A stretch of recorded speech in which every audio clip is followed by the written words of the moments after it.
Hello everyone, welcome back to GraveTales. I know many of you enjoy listening to these videos as you fall asleep. I want you to leave a comment on where in the world you're tuning in from, and if you're enjoying the story, be sure to like and subscribe. Alright, now let's get into tonight's stories. Story 1. I don't really talk about 2004. Most people don't remember it like I do. That year sits in my chest like a slab of cold meat. Heavy, sickening, and never quite decomposing. It was the summer I lost my best friend. Her name was Lila Saunders, and we were the kind of inseparable that only 11-year-olds could be. We lived on the same block, went to the same school, shared the same strawberry lip smackers, and wore matching jelly sandals until they cracked in the heat. Our parents were friends, our bedrooms faced each other across the street, and we had plans. Big ones. We were going to start a dog walking business, then grow it into an animal rescue empire. We drew logos on construction paper and practiced writing checks to each other for millions of dollars. But all of that stopped the day she vanished without a trace. That was July 15th, 2004. One moment we were walking home from the corner store. The next, she was gone. Just gone. I was the last one to see her. I told the police everything I remembered. How we were eating those sour watermelon slices and talking about how cool it'd be if clouds were solid enough to jump on. How she stopped to tie her shoelace by the edge of the wooded trail near Maplewood Park. How I looked down at my watch for maybe 10 seconds. 10 seconds? And when I looked up, she wasn't there. No scream, no rustle, just nothing. I called her name until my throat was raw, ran back to her house in a blind panic, and the next hours were a blur of sirens, search dogs, and faces I didn't recognize asking me the same questions over and over again. They never found her. Not a footprint, not a strand of hair. The whole town mourned her like she was dead. But no one could say for sure. I spent years after that being the girl who was with Lila when she disappeared. People avoided me like I was contagious. And in some ways, maybe I was, because even at that age, a part of me knew something wasn't right.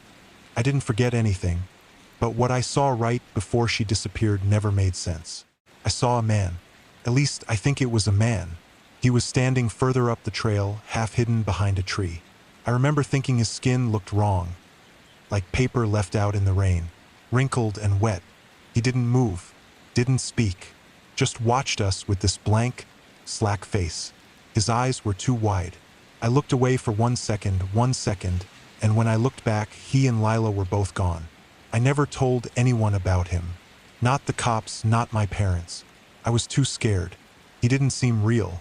But I never forgot that face, even though I tried. Years passed. I moved away, changed schools, changed states. I didn't even use social media until I was in college. I tried to put it all behind me, even though Lila haunted every part of who I became. I majored in psychology. I worked with missing persons cases. I became obsessed with facial reconstruction, behavioral profiling, anything that might explain what happened to her. Still, nothing prepared me for what I found last month. I wasn't even looking. I was on a dating app of all things, swiping through the usual filtered smiles and shirtless gym guys. And then I saw a face. Not Lila's. At least not at first.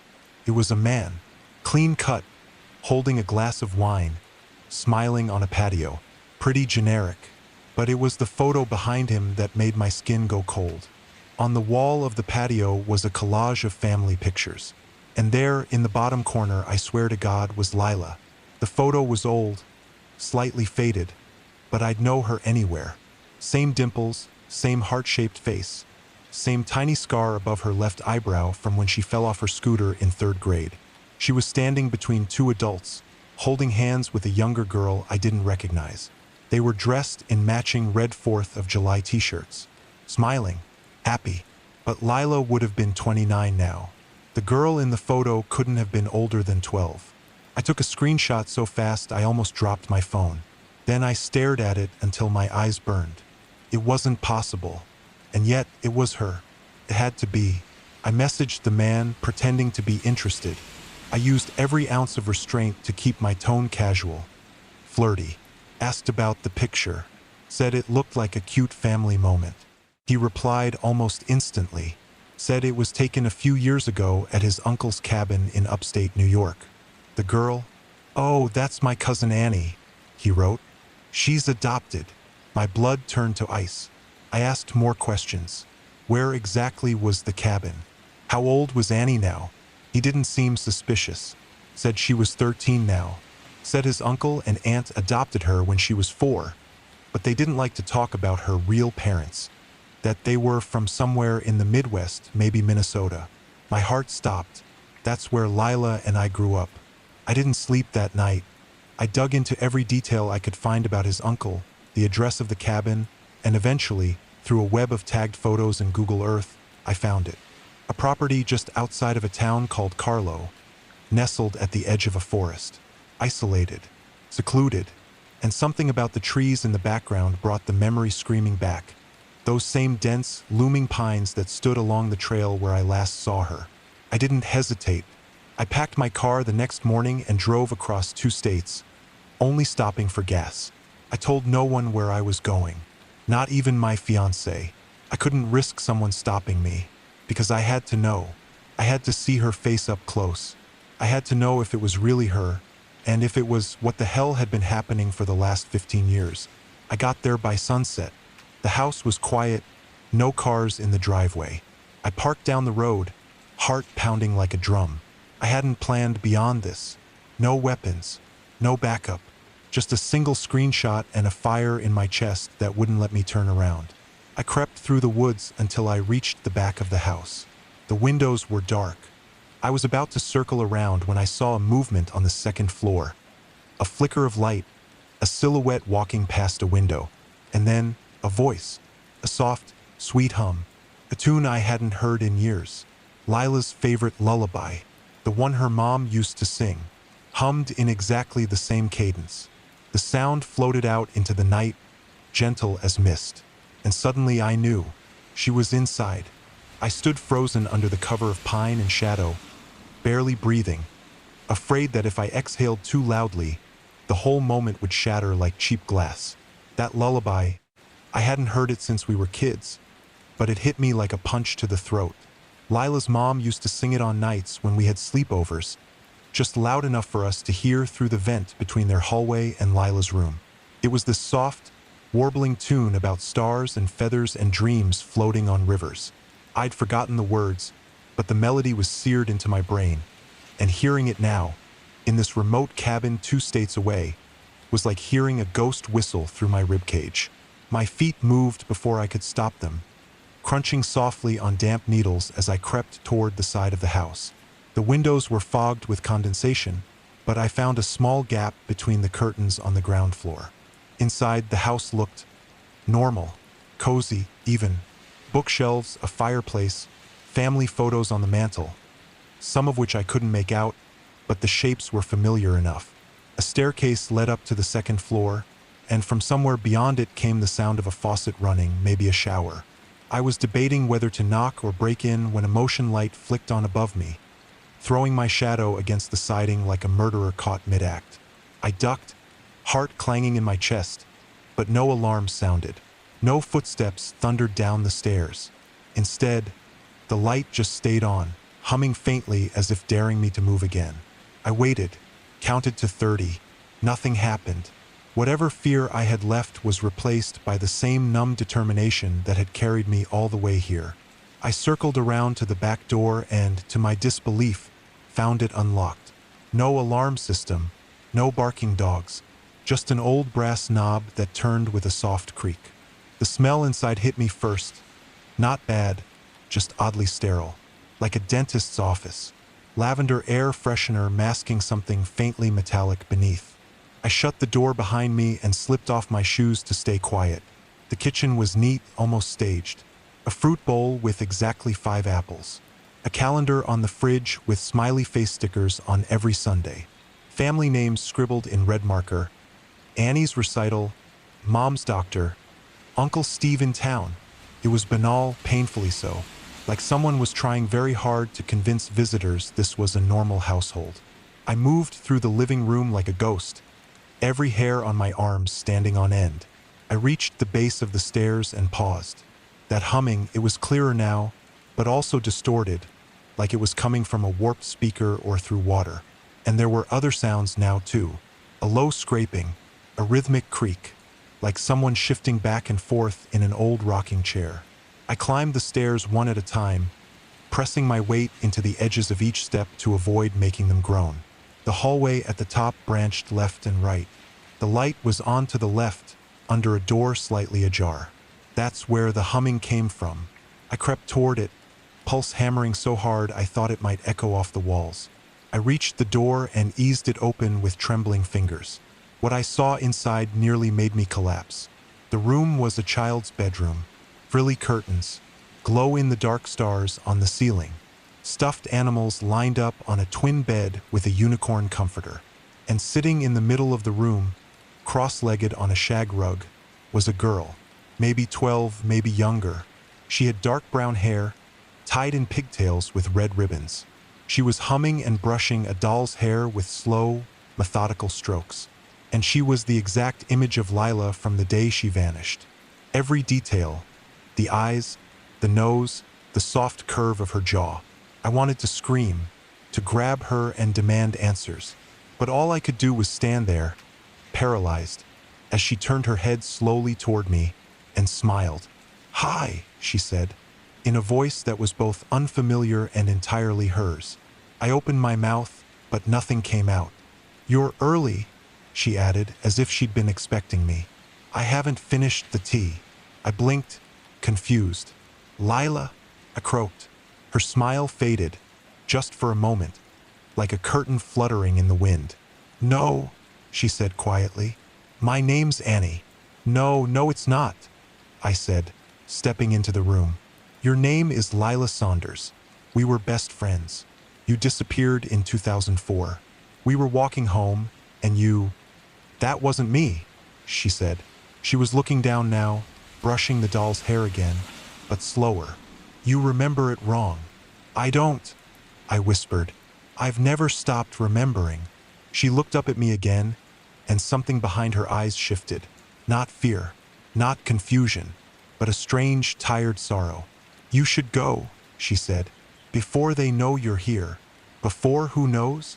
I asked. But then I heard it, footsteps, heavy, deliberate, coming up the stairs behind me. I turned and bolted, not back the way I came, but down the hall toward a narrow door I hadn't noticed before. I threw it open and found stairs. A second staircase, steep and narrow, leading downward into darkness. I heard the main bedroom door open behind me, a voice gruff and unfamiliar yelling, "Annie? What did you do?" I didn't wait to find out who he was. I plunged into the stairwell and slammed the door shut behind me, descending into pitch black with nothing but adrenaline guiding me. The air down there was thick, humid. The smell changed, rot, mildew, something coppery. I fumbled for my phone, turned on the flashlight, and nearly screamed when the beam revealed dozens of framed photographs hanging along the staircase wall. Every one of them was of children, smiling, playing. Some looked candid, others posed. And in several of them, too many, I saw Lila's face. Different ages, different hairstyles. In some, she was with people I didn't recognize. In one, she was in a hospital gown, pale and gaunt. In another, she was blowing out candles next to a woman who looked eerily like her but older.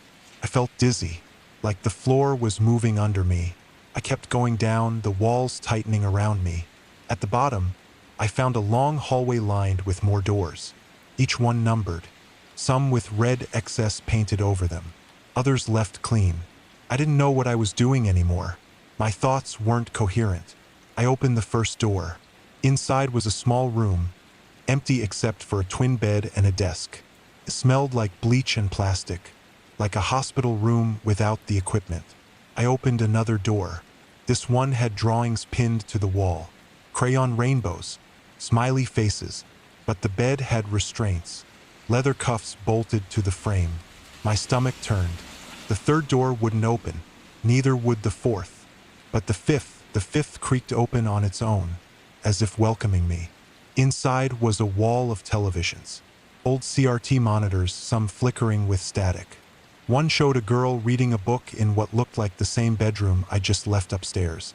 Another showed a hallway I recognized from the floor above. The third showed me, standing there, staring into the monitor. I spun around, but no one was behind me, just the hallway, still and silent. My breathing was loud now, ragged. I turned back to the monitors and froze when a fourth screen lit up. It showed a surgical table, straps, lights, a tray of instruments, and on the table was a figure, small, motionless, wearing a pink shirt I recognized from one of the old photos. I backed away, heart pounding in my throat. I had to get out, had to leave before someone came down and caught me. I turned and ran back down the hallway, past the numbered doors, back up the stairs. But when I reached the top, the door I came through was gone. Not just closed, gone. A flat wall where it used to be. I slammed my fists against it, screamed, but there was no give, no echo. I was sealed in. I turned back toward the stairs and found Lila, Annie, standing at the bottom, looking up at me with those same tired eyes. "I told you not to come," she said softly. "They don't like when people remember." I don't know how long I stood there, frozen at the top of the stairs, staring down into the face of my childhood best friend, or whatever she had become. Her expression didn't change. She didn't flinch, didn't move. She just watched me, calmly, like a nurse about to explain something she knew I wouldn't understand. "What is this place?" I finally rasped, my throat dry and burning. "Why are you down here? Why are you pretending not to be Lila?" She didn't answer immediately. Her eyes flicked past me, toward the place where the door had been, then back. "Once you see behind the door, it doesn't matter what you believe," she said. "You walked in here thinking you'd find answers, but now you'll only find what they want you to." "Who?" I demanded, louder now, taking a step down toward her. "Who the hell is they? What is this place? Why are there rooms with straps on the beds? Why are there cameras in the walls?" "You shouldn't yell," she said softly, her voice still that same strange mix of a girl and something far older. "They hate yelling. That's how some of the others got reset." "Reset?" I asked, my voice breaking. She nodded. "They take your memories, make you forget the bad ones, make you think it was all a dream, or that you were sick. Sometimes they even make you think you're someone else." That's what they did to me, over and over, until I stopped trying to remember. My knees gave out and I sat down hard on the step, trying to breathe. This couldn't be real. Couldn't be. I had driven across 2 states chasing a blurry photo, and now I was inside some kind of underground asylum with a girl who looked exactly like my missing best friend, and she was talking about memory wiping and resets like it was normal. I tried to focus. I needed to ground myself. I needed to find a way out. "What do they want?" I whispered. "Why take kids? Why take you?" Her eyes darkened, and she finally started walking up the steps. As she drew closer, I noticed something odd about the way she moved, like her joints weren't quite aligned, as if someone had taught her how to walk by watching old videos of children and then mimicking it just a few degrees off. "They don't want kids," she said, crouching beside me now. Her breath smelled like peppermint and metal. "They want identity, innocence. They want fresh slates, new beginnings." "That doesn't make any sense," I said, but she was already reaching into the pocket of her dress. She pulled out a small, yellowed photograph, faded at the edges, creased in the middle. She handed it to me. It was a group shot, maybe 10 or 12 kids, some smiling, some looking nervously at the camera, all standing in front of the same cabin I'd just entered. And in the center, unmistakable, was Lila, younger than I remembered, maybe 7, but definitely her. Behind the kids stood a row of adults, all dressed in gray. Their faces were blurry, not just out of focus, but warped somehow. The more I tried to focus on them, the more my vision seemed to bend. I handed the photo back, nauseous. "They're collectors," she whispered. "They find people right at the edge of being forgotten. Kids from broken homes, runaways, or like me, kids that no one would ever believe just vanished." She looked at me now with something like pity. "When you looked away, I didn't disappear. I was taken." I shook my head, trying to keep from crying. "Lila, Annie, whatever. Why are you still here? Why haven't you escaped? Because this is escape, she said. For them, this is the perfect life. They don't understand pain the way we do. They think imitation is the same as experience. They copy families, holidays, love. She turned her head toward the walls, listening. But they always get it wrong. Just a little. Suddenly, the light above us flickered. Once, twice, and then the hum returned. Louder now, the same lullaby but deeper, slower. It no longer sounded human. She grabbed my hand. Her skin was cold. They know you're here, she said. They're deciding what to do with you. Let's go, I hissed. Now, there has to be another way out. There is, she said. But you're not going to like it. She led me back down the stairs, down the hallway of numbered doors. The walls vibrated as we passed them. Some of the doors shook softly, as if someone was pressing on the other side. These aren't rooms, she said. They're lives. What does that mean? I whispered. They store versions of us, she said, like test files. They take everything about you and make copies, trying to improve on the original. Sometimes they get close. Other times they fall apart. I didn't ask how she knew. I think deep down I already knew the answer. We stopped at a door marked 26. The paint was peeling, the handle rusted. She reached into the collar of her dress and pulled out a small silver key. This one, she said. This was mine. Before I woke up. She unlocked it and pushed it open, revealing a room exactly like the others. A bed, a desk, a shelf with children's books. But this one had something else. A wall covered in mirrors. Dozens of them. Shards. Some square, some round, some cracked. And in every one I saw her. Not the girl beside me, but Lila or versions of her. One was sobbing. One was screaming. One sat with a blank stare, rocking back and forth. I stumbled back. What is this? These are the ones that didn't work, she said. They made so many of me. Each time I failed, they tried again. A better smile, a better laugh, a better story. They want to be human, and they think wearing us is how. You're telling me these aren't people? I asked, heart in my throat. She turned to face me, and for the first time I saw it. Behind her eyes, a flicker, a ripple, like the surface of water disturbed by a breath. Not anymore, she said, but I still remember being one. I backed away, my mind screaming. She wasn't Lila, where she was, where she used to be. Or maybe Lila had been broken down and remade so many times there was nothing left but this hollow puppet in a child's skin. I need to leave, I gasped. I need to leave right now. Then go, she said. But you won't make it far. I ran. I don't remember which way I turned or how I even found the stairwell again. But I did.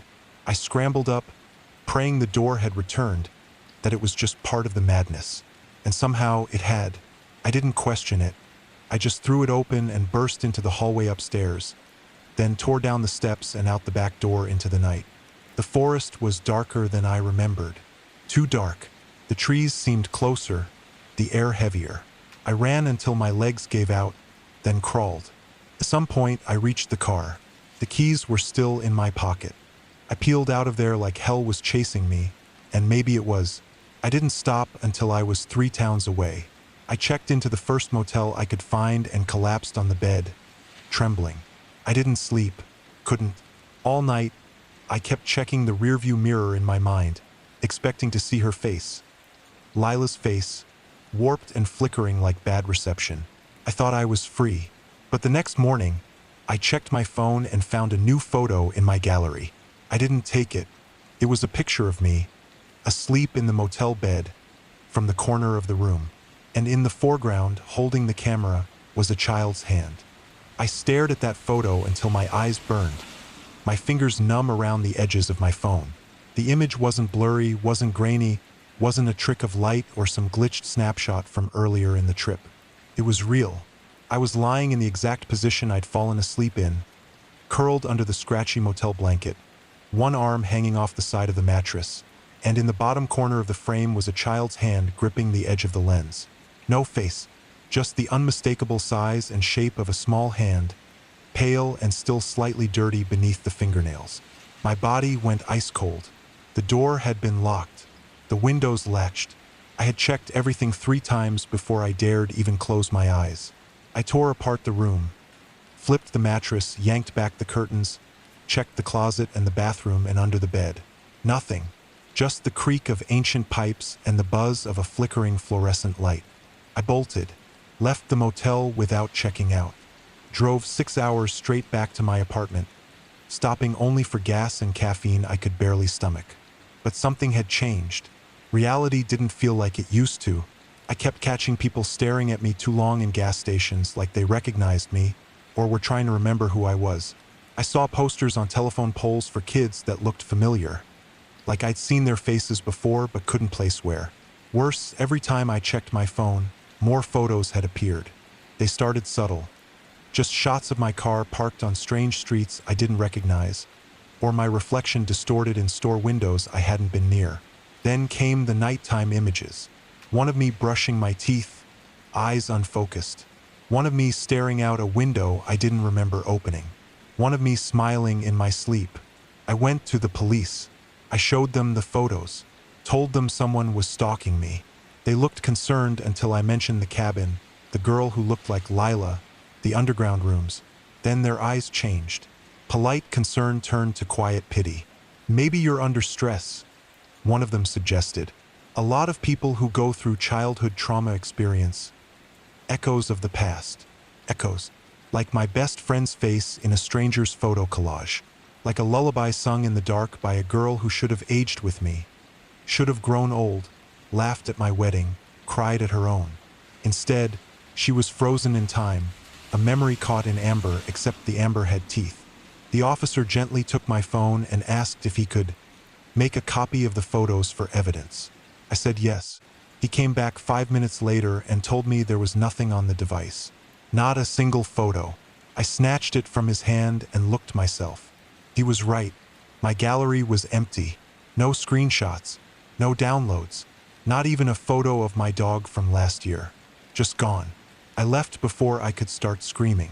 That night, I locked every door, pushed furniture in front of the windows, and left all the lights on. I tried to stay awake, guzzling energy drinks and watching old cartoons at full volume. But sometime around 3:30 a.m., I drifted off. When I woke up, the power was out. The room was pitch black, but there was a voice, a small, delicate voice humming the lullaby again. Only this time, it wasn't from another room. It was from behind me. I turned slowly, expecting to see the girl or something wearing her skin. But there was nothing, just the dark. And then the mirror across the room flickered, just for a second, like something had moved behind my reflection. I smashed it with the closest object I could find. Glass scattered across the floor, glittering like teeth. That's when I started seeing them in mirrors. Not every time, but enough to keep me paranoid. People who weren't behind me, people who looked like me but wrong. Their eyes didn't blink in sync with mine. Their mouths twitched when mine was still. I stopped using mirrors altogether. I covered every reflective surface in my apartment. Microwave door, TV screen, even my phone's selfie cam. But the photos kept coming. This time they showed places I hadn't been. Rooms I didn't recognize. One was a hospital room with a figure in the bed I swear was me, eyes closed, pale, hooked up to machines. Another showed a classroom with my handwriting on the chalkboard and a group of children smiling obediently. Children who all looked like versions of Lila at different ages. It felt like my life was branching in 100 directions. Not forward, but sideways. Like someone or something was trying to create a new version of me, just like they had with her. One night, I got a phone call from a number I didn't recognize. I let it ring, heart pounding, but it kept calling back. On the third attempt, I answered. Silence. Then, very softly, "Why did you leave me?" I knew the voice. I hung up. The phone rang again. This time, a different voice. Older. Male. Calm. "It's all right. You're safe now. We're resetting you. Just let it happen." I threw the phone across the room. It shattered. But the screen blinked back on by itself, displaying a single line of text. Identity fragmentation in progress. After that, time got weird. Days skipped. I would wake up in different clothes than I fell asleep in. My hair would be damp, or I'd find leaves in my bed.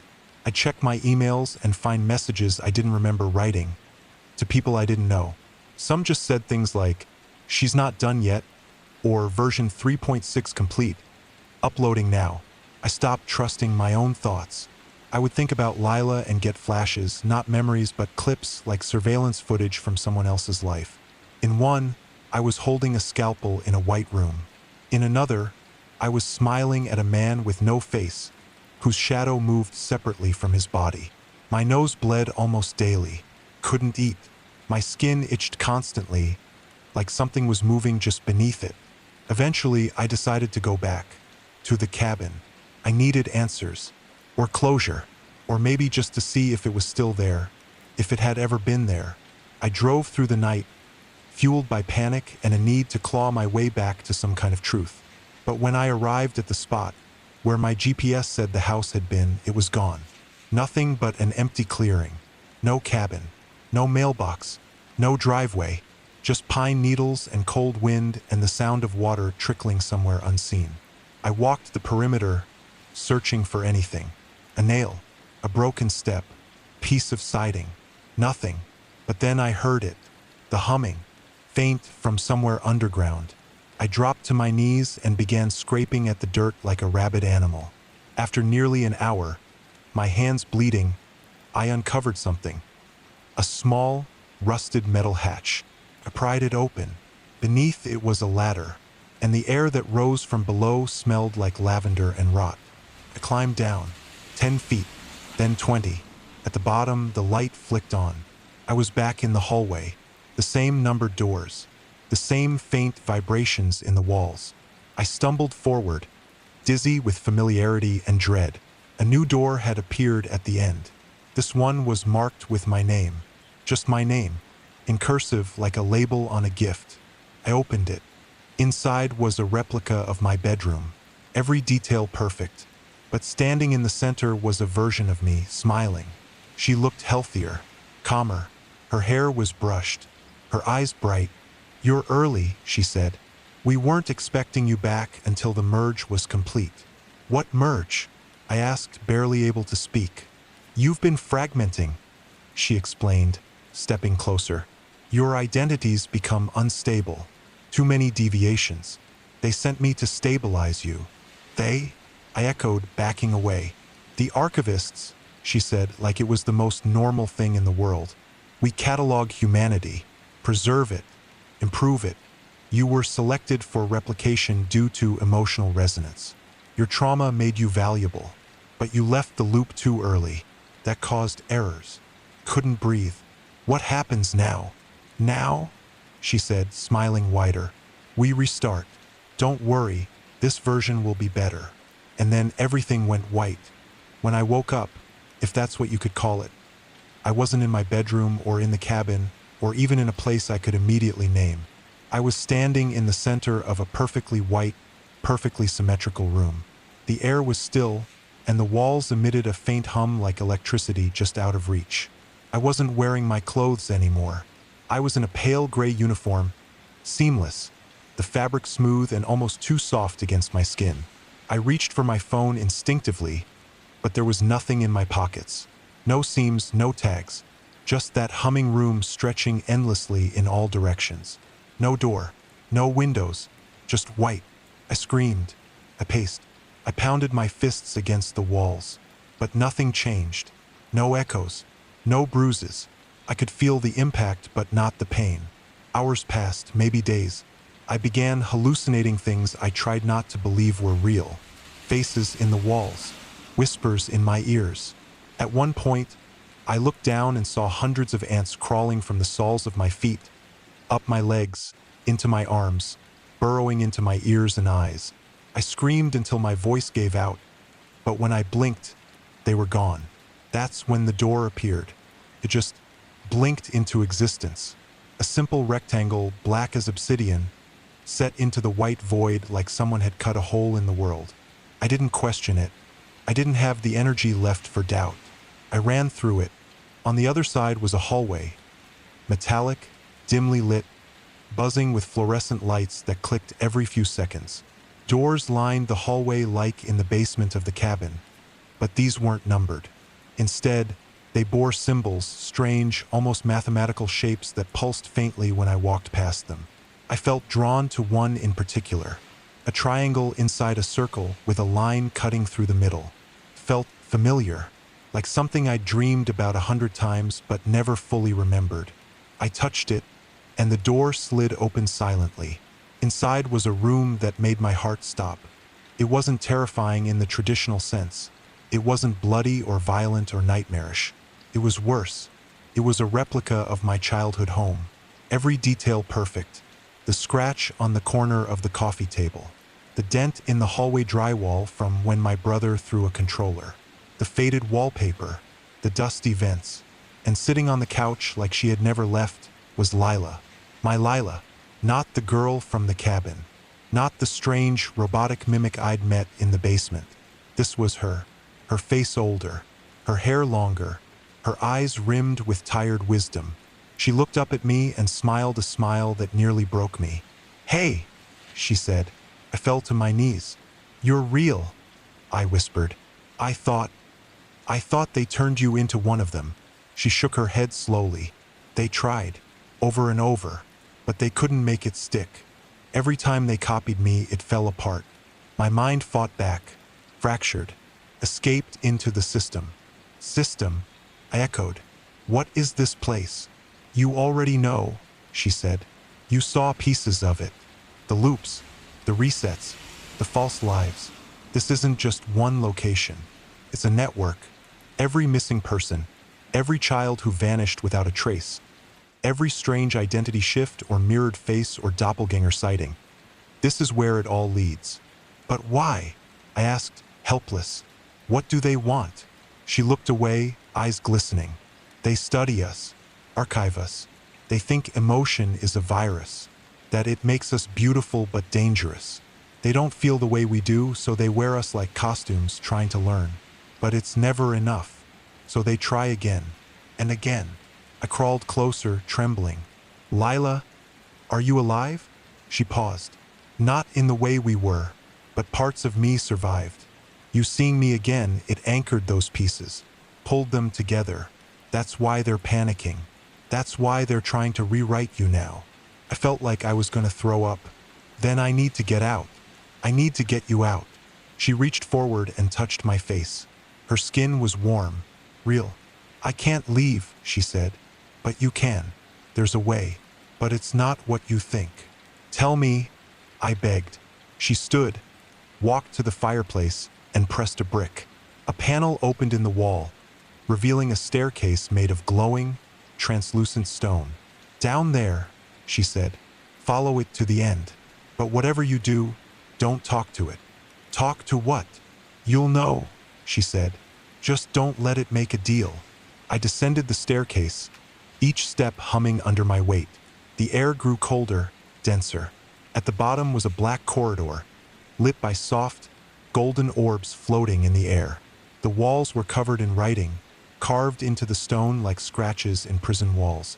Names, dates, phrases like, "I remember," and "She was mine first," and "They came through the mirrors." At the end of the hallway was a chamber, a circular room filled with mirrors, hundreds of them, and in the center stood a figure. It had no face, just a shifting blur, like someone had smeared a person's features across a canvas. It wore a suit. It stood perfectly still, and when I entered, it turned to face me. Even without a face, I could feel its gaze. "You've come far," it said. The voice echoed strangely, as if multiple people were speaking in unison. "You are almost complete." "Let me go," I said. "Let me remember who I am." Tilted its head. "You already remember. That's the problem. You've retained too much across the loops. The fragments are converging. You are becoming a threat to the experiment." "Then delete me," I snapped. "Kill me. I don't care." I stepped closer. "There is another way. You can leave. Take the memory with you. But you must offer something in return." "I'm not making a deal," I said. She told me not to. I stopped. Ah, her. Turned toward one of the mirrors. In it, I saw Lila, crying, screaming silently, pounding against the glass. She is unstable, it said, corrupted by attachment. Her code degrades further with every deviation. She's not code, I shouted. She's a person. The room trembled. The mirrors began to flicker, showing other versions of me. One dead in a bathtub, one laughing at a wedding, one holding a child that looked just like Lila. You're all stories, it said. We decide which ones end. I lunged at it. My fist went through it like smoke. It didn't react, just raised a single hand and pointed behind me. A new doorway had appeared. Wooden, old, familiar. It was the door to Lila's room from our childhood. One last loop, it said. This time you remember everything. Choose wisely. I backed away, heart pounding. I didn't know what would happen if I stepped through. Maybe I'd wake up in my old neighborhood. Maybe I'd be 6 again. Maybe I'd be in another mirror, screaming for a reality that no longer existed. But I had no choice. I walked through and found myself back at the trail. July 15th, 2004. Lila beside me. Same candy, same shoes, same sunlight filtering through the trees. Only this time I didn't look away. I watched as the man emerged from the woods. Same slick, waxy skin, same unblinking stare. But I saw her too. Another Lila. Behind him, pale, wide-eyed, mouthing the words, "Run." I grabbed the Lila beside me and ran. We tore through the woods, breaking branches, cutting through briars, sprinting like our lives depended on it. Because they did. And behind us, I heard the sound of glass breaking. Hundreds of mirrors shattering all at once. The sound of all those mirrors shattering at once was unlike anything I've ever heard. Not just a crash of glass, but something deeper, something cosmic and low and final, like reality itself had splintered into 1,000 fragments. It echoed across the woods, over the trees, and through the marrow of my bones. I kept running with Lila's hand gripped in mine, and I dared not look back, because I knew, somehow instinctively, that what followed wasn't a man, wasn't a person, wasn't even something with a face. It was the system collapsing, the simulation screaming, a beast of broken memories and unfinished stories and aborted lives roaring in fury because we had broken the script. We tore through the woods like children possessed, like something holy and ancient was screaming through our DNA, reminding us we had once been real. I didn't know where I was leading her, only that if I could get us to the road, to a gas station, to a phone, to someone, maybe we had a chance to escape the loop for good. But just as we crested a ridge and the tree line thinned, something happened. I blinked. Once, and suddenly, Lila wasn't in my hand anymore. I was alone. The sky had gone black. No stars, no sun, no moon. Just a perfect, empty void overhead like we were beneath a planetarium that had shut off. The trees around me were frozen, not just still, but wrong. The bark was smooth like plastic, their leaves too symmetrical. I stepped forward and the ground felt soft, synthetic. My breath clouded in the air, but there was no wind. I wasn't in the forest anymore. I was somewhere else entirely. Something was watching me. I didn't hear it. I felt it. A presence like a finger pressed against the back of my skull. I turned around slowly, and in the middle of the woods stood a replica of my childhood bedroom. Not a building, not a house, just the room itself, freestanding and fully furnished, lit softly from within. My twin bed, my closet, my old toy chest. I stepped closer, breath shallow, and saw someone sitting at the desk, facing away, writing, slowly, methodically. I walked around the edge of the wall, and my knees nearly buckled when I saw the figure. It was me, not an alternate version, not a clone. Me as I had been 10 years old. Red t-shirt with a ketchup stain, torn jeans. I watched myself scribble something on a notepad over and over. I remember. The child me didn't acknowledge me at first, just kept writing with frantic, mechanical obsession. Then it stopped, lifted its head, and looked directly at me. Its eyes were completely black. "You shouldn't have come back," it said, voice flat and old beyond its years. They're rebuilding. They'll catch you this time. What are you? I asked, trembling. I'm your anchor, it said. The part of you that stayed behind. You let them in when you forgot. When you grew up, you made room for them. Then help me stop it, I said. Help me get her out. She's already gone, it said. Not dead, not alive, just broken. They've copied her too many times. Now she's a broadcast, a signal they use to test memories. A virus made from a person. Then make it stop, I begged. End it. Burn it down. The child me stood slowly, every joint clicking like wood shifting in a house frame. That's not my job. My job is to remember. Your job is to forget. That was the deal. I never made a deal. You did, it said. When you first looked away, that moment made you part of them. They just waited for you to come back. I staggered backward, heart pounding. The room faded. The walls turned transparent. The furniture shimmered like a mirage. The trees melted into static. Everything buzzed like a TV left on with no signal. Then it all dropped away. I was falling, or rising, or phasing through some layer of unreality. And then I was standing in a hospital room. My hospital room. For in my arm, machines beeping softly, a nurse smiled down at me and said, "He's coming back to us." My mother sobbed. My father whispered prayers. But I knew I wasn't really there. I knew this wasn't real. I turned my head to the window and saw her. Lila, standing in the parking lot. Still 12. Still wearing that red ribbon. And then she smiled. Not sadly, not eerily, but in triumph. And she mouthed a single word. Run. The machines blared. The nurses screamed. The walls cracked like eggshells. And suddenly I was inside the hospital. But it wasn't a hospital anymore. The halls stretched too far. The lights flickered and danced like fireflies on strings. Rooms numbered in no sequence. 5, then 81, then infinity. People in beds whose faces looped like GIFs, stuck between expressions. And worse, the archivists. Tall, elegant creatures in lab coats and human skin, moving like spiders in fast forward. They whispered data, clipped phrases like emotion conflict, 34%, iteration unstable, identity node collapse predicted in 2 cycles. One of them noticed me and screamed. It wasn't a sound of fear. It was an alarm, a blaring digital siren layered under a howl of static and flesh. The lights turned red. Every door in the hospital blew open and the copies came pouring out. Liliths, hundreds of them, some crying, some laughing, some broken beyond recognition, some sprinting with twisted arms. I ran. I crashed through hallway after hallway as the dream melted around me.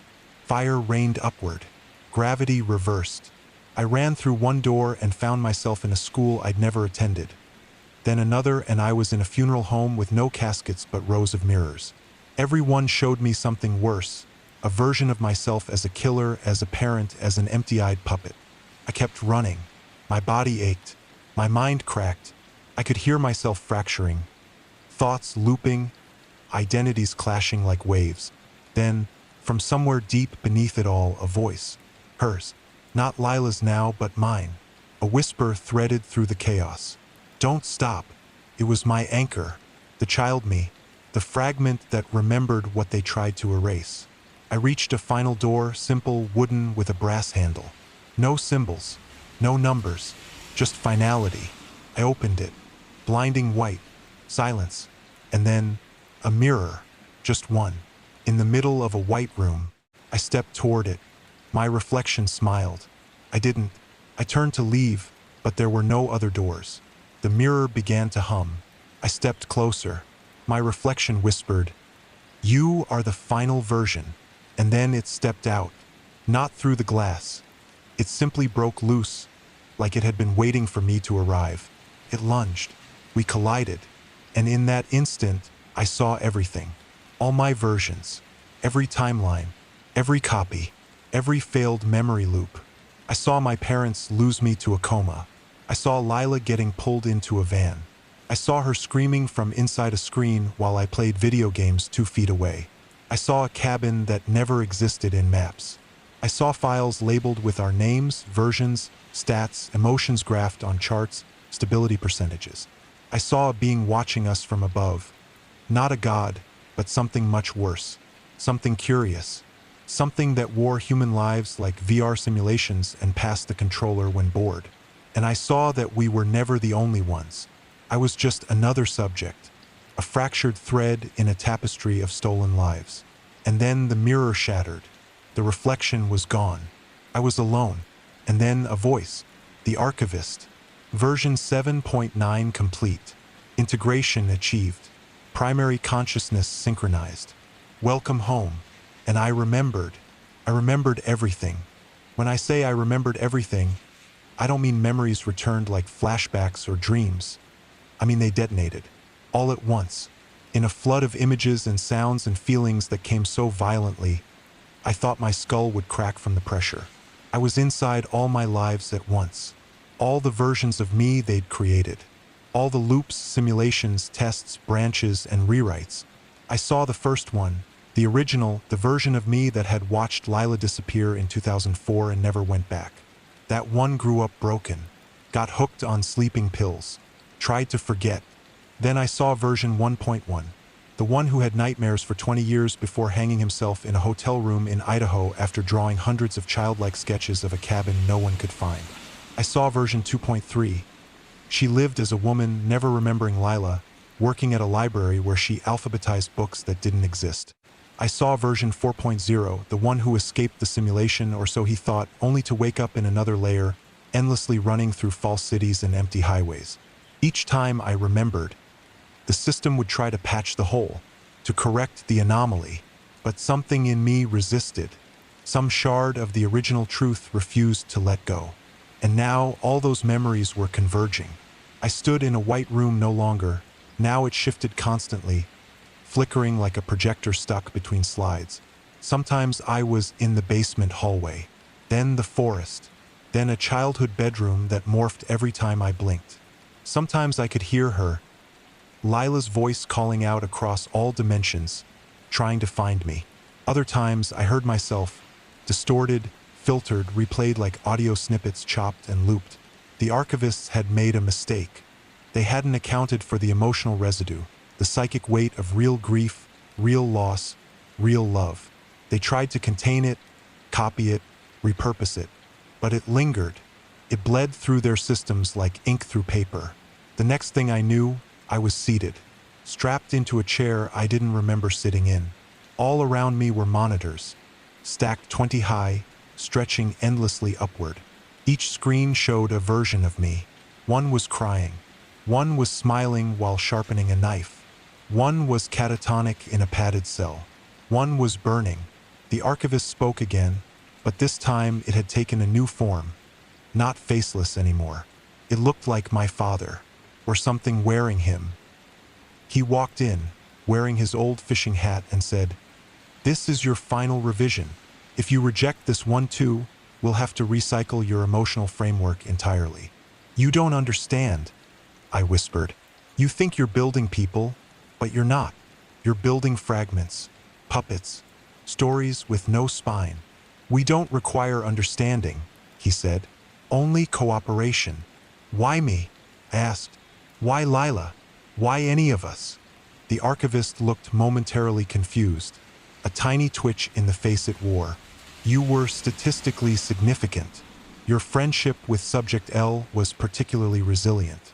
Your grief yielded high emotional resonance. You demonstrated repeat memory recall across multiple reboots. You are a valuable node. So you used us. You were chosen," it said flatly. "You should be honored." I spat on the floor. "Where is she? The real Lila?" "There is no real," the archivist said. "There is only stability." With that, the screens blinked off. The walls changed. Now I was in a theater. Empty rows of velvet seats stretched before a stage where spotlights illuminated a single figure. Lila, standing in a white dress, arms at her sides, smiling. Version 8.1. A robotic voice boomed through the speakers. Begin demonstration. Lila stepped forward and began to speak. It was a monologue about a lost dog, about crying when her parents fought, about the first time she kissed someone. Her voice was perfect, her mannerisms too polished. I realized I was watching one of the copies, a manufactured echo. "Stop it!" I shouted. "That's not her." The archivist appeared beside me again, this time as a version of me, placed a hand on my shoulder. "This one is almost complete. We believe we've isolated the grief node and removed the defiance triggers. You can't erase people and call them improvements," I said. "You're not saving us. You're gutting us. Your defiance is noted," it said, "but unnecessary. You will be deleted once the full conversion is stable." "I want to see her," I begged. "The original, the first. Please." The archivist paused. "The original subject L is stored in deep memory. It is not standard protocol to retrieve corrupted data." "Do it," I said. "I'll cooperate if you show me." The system considered. The lights dimmed. The walls shifted again. I was suddenly underwater, floating, weightless. Around me were millions of glass bubbles, memories. Some played scenes I recognized. Others twisted into nightmares before I could watch. Then one drew close, a dark, flickering sphere. The archivist's voice echoed. "Subject L, original node. Status, degraded. Memory integrity, 27%. Risk of contagion, high." "Let me in," I said. The sphere opened. I was pulled through, and I saw her, not in the cabin, not in a simulation, in a lab. She was strapped to a table, wires in her skull, eyes open, lips moving, repeating something over and over. "He didn't look away. He didn't look away. He didn't look away." Her body twitched with each word. I moved closer and realized there were dozens of her, stacked in chambers, some alive, some deflated like rotten balloons, some smiling like they'd been rewired to enjoy their own decay. I dropped to my knees and screamed. The system trembled. Sparks flew across the edges of the memory. And then, she looked at me, the real Lila, not a copy, not a puppet. Her eyes met mine across the data stream, and she whispered, "Pull me out." "How?" I shouted. "Where are you really?" "In you," she said. "They stored the failsafe in you. You're the backup. You always were." It made sense, horribly, impossibly. That's why they couldn't delete me. That's why my versions kept rebelling. They'd stored her consciousness inside me like a USB key. My brain, my grief had preserved her. "But how do I get you out?" I begged. "You have to destroy the mirror network," she said. "Break the loop from the source. But they'll fight back. They'll use every version of you to stop it." "Then I'll kill them all," I said. "Every last one." Her smile was sad. "Even the ones that are better than you?" I hesitated, and the system felt it. Alarms blared. The memory collapsed. I was yanked back into the chair. The archivists surrounded me now, dozens of them, each wearing a different face from my past. Teachers, exes, strangers on buses. The lead one stepped forward and said, "Failsafe detected. Emergency purge initiated." The screens came alive with my face, melting, screaming, repeating my last thoughts on loop. And I felt it, something inside me unraveling, like a zipper being pulled from the inside out. I reached deep into the core of myself, past the fragments, past the pain, past the fear, and I found it, a single shard of memory, Lila's hand in mine, her whisper, "Don't let them end me." I grabbed it, clutched it like a weapon, and screamed. The monitors exploded. The archivists howled. My chair disintegrated beneath me. The world crashed. I fell through layers of simulations like dropping through paper. Each one burned as I passed.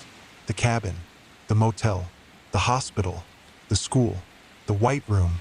Each version of me reached out, begging to be saved, begging to be remembered. I couldn't save them all. I screamed, "I'm the original. I'm the anchor. I remember." And then silence. A new room. This one was small, humble, A bedroom, real, dusty, sunlight through old curtains. And on the bed, Lila, sleeping peacefully, alive. I touched her shoulder. She opened her eyes. Tears welled up. "It's really you," she whispered. I nodded, sobbing. "We're getting out of here." She reached for my hand. The room began to quake. The mirror on the wall cracked. "One more jump," she said. "The final one. We just have to jump together." "Into what?" I asked. "Into whatever's real," she said. "Even if it hurts." And we leapt. We didn't jump into darkness. We jumped into light, blinding, searing, unnatural light that stretched in every direction without shape or source. It wasn't warm. It wasn't cold. It simply was like we had plunged into the raw fabric of reality before anything had been sculpted from it. My body didn't feel like a body anymore. I couldn't tell where my limbs were or if I was even breathing, but I could still feel Lila's hand in mine. That was the anchor, the only thing holding me together. Everything else dissolved. My name, my memories, my voice. Just static and sensation and the echo of too many lives trying to be remembered at once. The light faded, and we landed, no, appeared, in a subway station. Empty. Flickering fluorescent bulbs buzzed overhead. Dust hung in the still air like fog, and something about the station made my stomach twist. It looked old, like 1970s New York, except all the ads on the wall were wrong. One showed a family smiling around a dinner table, but none of them had faces. Another showed a hospital with the words, "We know what you're thinking. Thank you for cooperating." A third was a black poster with white text, version 9.0, "You'll never know you left." A train screeched in from the tunnel. Empty. Doors opened, and for a moment I was too afraid to move. Lila stepped in first. "It's not real," she said, like she'd done this before. "It's just another layer." I followed, and the doors closed. The train moved. The windows didn't show tunnels. They showed memories, not mine. Strangers' lives, strangers' deaths, entire stories beginning and ending in a blink. And I realized this was a transport channel, a bridge between simulations. The archivists didn't just control isolated experiments. They maintained an entire lattice of realities, spliced together like jigsaw pieces from a million lives, constantly rewriting, recycling, deleting, rewriting again. "We're deep now," Lila said, "below most of the test layers. This is where they send broken versions to decay." "Why bring us here?" I asked. "They didn't," she said. "We found our own way down." The train screeched to a halt. Doors opened. This time we stepped into a city, no, a graveyard made of cities. A skyline of broken architecture. Cathedrals split in half, office buildings inverted into the sky, homes stitched together with wires like tumors. The sky was purple-black, swirling with tendrils of static. People walked the streets, but not like people. They glitched, rewound, walked loops in infinite shame or fear or confusion. Some wept in language I didn't understand. Some wore their own faces like masks they couldn't remove. Lila pulled me through them. These are the null layers, dead simulations, places where the core memory collapsed and the archivists couldn't repair the subject. "They're just left here?" I asked. "To rot." "No," she said, "to feed the system." She led me into a church, half collapsed, candles burning in pools of black water. At the altar stood a massive mirror, taller than any I'd seen, not smooth, rippling like mercury. "That's the central anchor," she whispered. "The original breach. They built the whole system around it." "Then that's what we destroy," I said. "Break the mirror. Break the loop." "Not that simple," she warned. "If we break it without the override, we could trap everything. Collapse the entire memory lattice. Not just you and me. Every version, every echo, every fragment they've stolen." I hesitated. "Then what's the override?" She looked down. "It's you." I stared at her. "What?" "You're the failsafe. They used your grief to build the first connection. You were the emotional vector that anchored the replication engine. If you enter the anchor willingly, if you let it consume everything, it resets the whole system, shuts it down. For good. But I'll be erased." "Yes. And you." She didn't answer, just smiled. I was erased a long time ago. I stood before the mirror. It showed no reflection, only static. When I reached toward it, it recoiled, not like an object, but like a thing afraid of being touched. It remembers you, she said. It's afraid you'll end it. Then we're doing the right thing. But before I could step through, I heard my name. From behind. Dozens of voices. My voices. I turned. A wave of myself stood in the pews. Hundreds of versions. Some bloodied. Some insane. Some with families. Some burned. Some smiling with broken teeth. They spoke in unison. You can't kill us. We're you. You're what they made me, I said. But I remember who I was before you. They surged forward, hands out, screaming, reaching for my throat, my mind, my soul. But Lila stepped in their path and raised her arms. He's not yours anymore. Light poured from her. Not white, not holy, real. Memory, the forest, the birthday sleepover, her hand in mine during thunderstorms, her whisper before bed, promise you'll never forget me. The copies shrieked and shattered like glass. The mirror pulsed violently. I walked to it, put both hands on its surface. What happens when it ends? I asked. You'll wake up, Lila said. Where? Home. I stepped forward. The mirror pulled me in. It was like falling through memories again. But this time I wasn't afraid. I welcomed it. I saw the first loop dissolve. Then the next. I saw the archivists scream, their system imploding. The cabin collapsed. The basement vanished. The forest burned. The motel room twisted into black fire. One by one, every version of me died. And finally, I was alone. No pain, no sound, no sensation. Just the memory of a little girl and a summer afternoon and a trail that should have been safe. And then I opened my eyes. I was on my bedroom floor. Real bedroom, real wood, real sunlight. I staggered to my feet, checked the mirror. Just me. I went outside. Cars drove by. Birds sang. Time had passed. 20 years. My parents were gone. My childhood home sold. But the world was intact. No glitches. No loops. No watchers. Just real life. I never found her again. Not in this world. Not truly. But sometimes I dream. I'm back in the woods. She turns to me and smiles. And says, you remembered. I still have scars.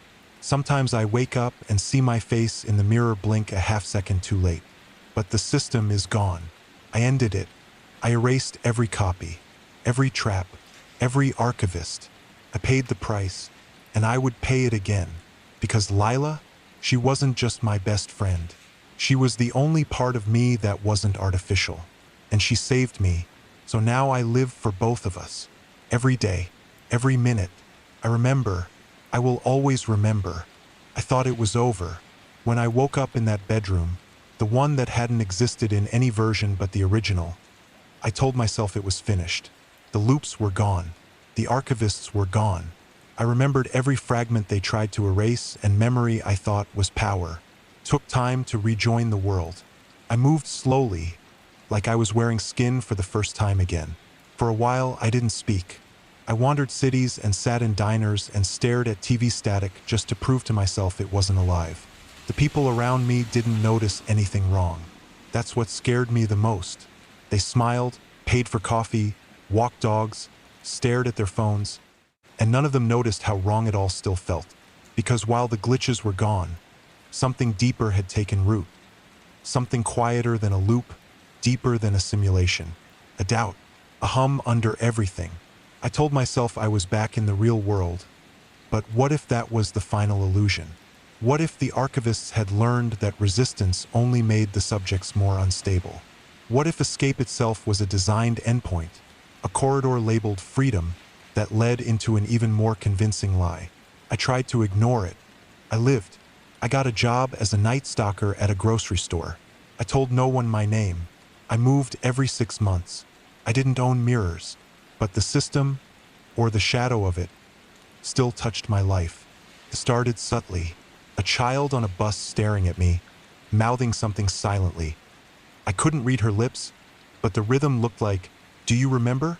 A cassette tape in a thrift store that had no label but played a recording of my voice. A voice from a version of me that had died in a fire. A recurring dream where I walked into my kitchen and found every drawer filled with teeth. They weren't nightmares, not exactly. They were messages, and I couldn't stop receiving them. I tried therapy. I lied about the cause, said I was a survivor of trauma, said I had dissociative episodes, said I didn't know who I was. All of it true, none of it helpful. One night, I confessed everything. The full story. My therapist stared for a long time. Then he leaned forward and asked, "What's your current version number?"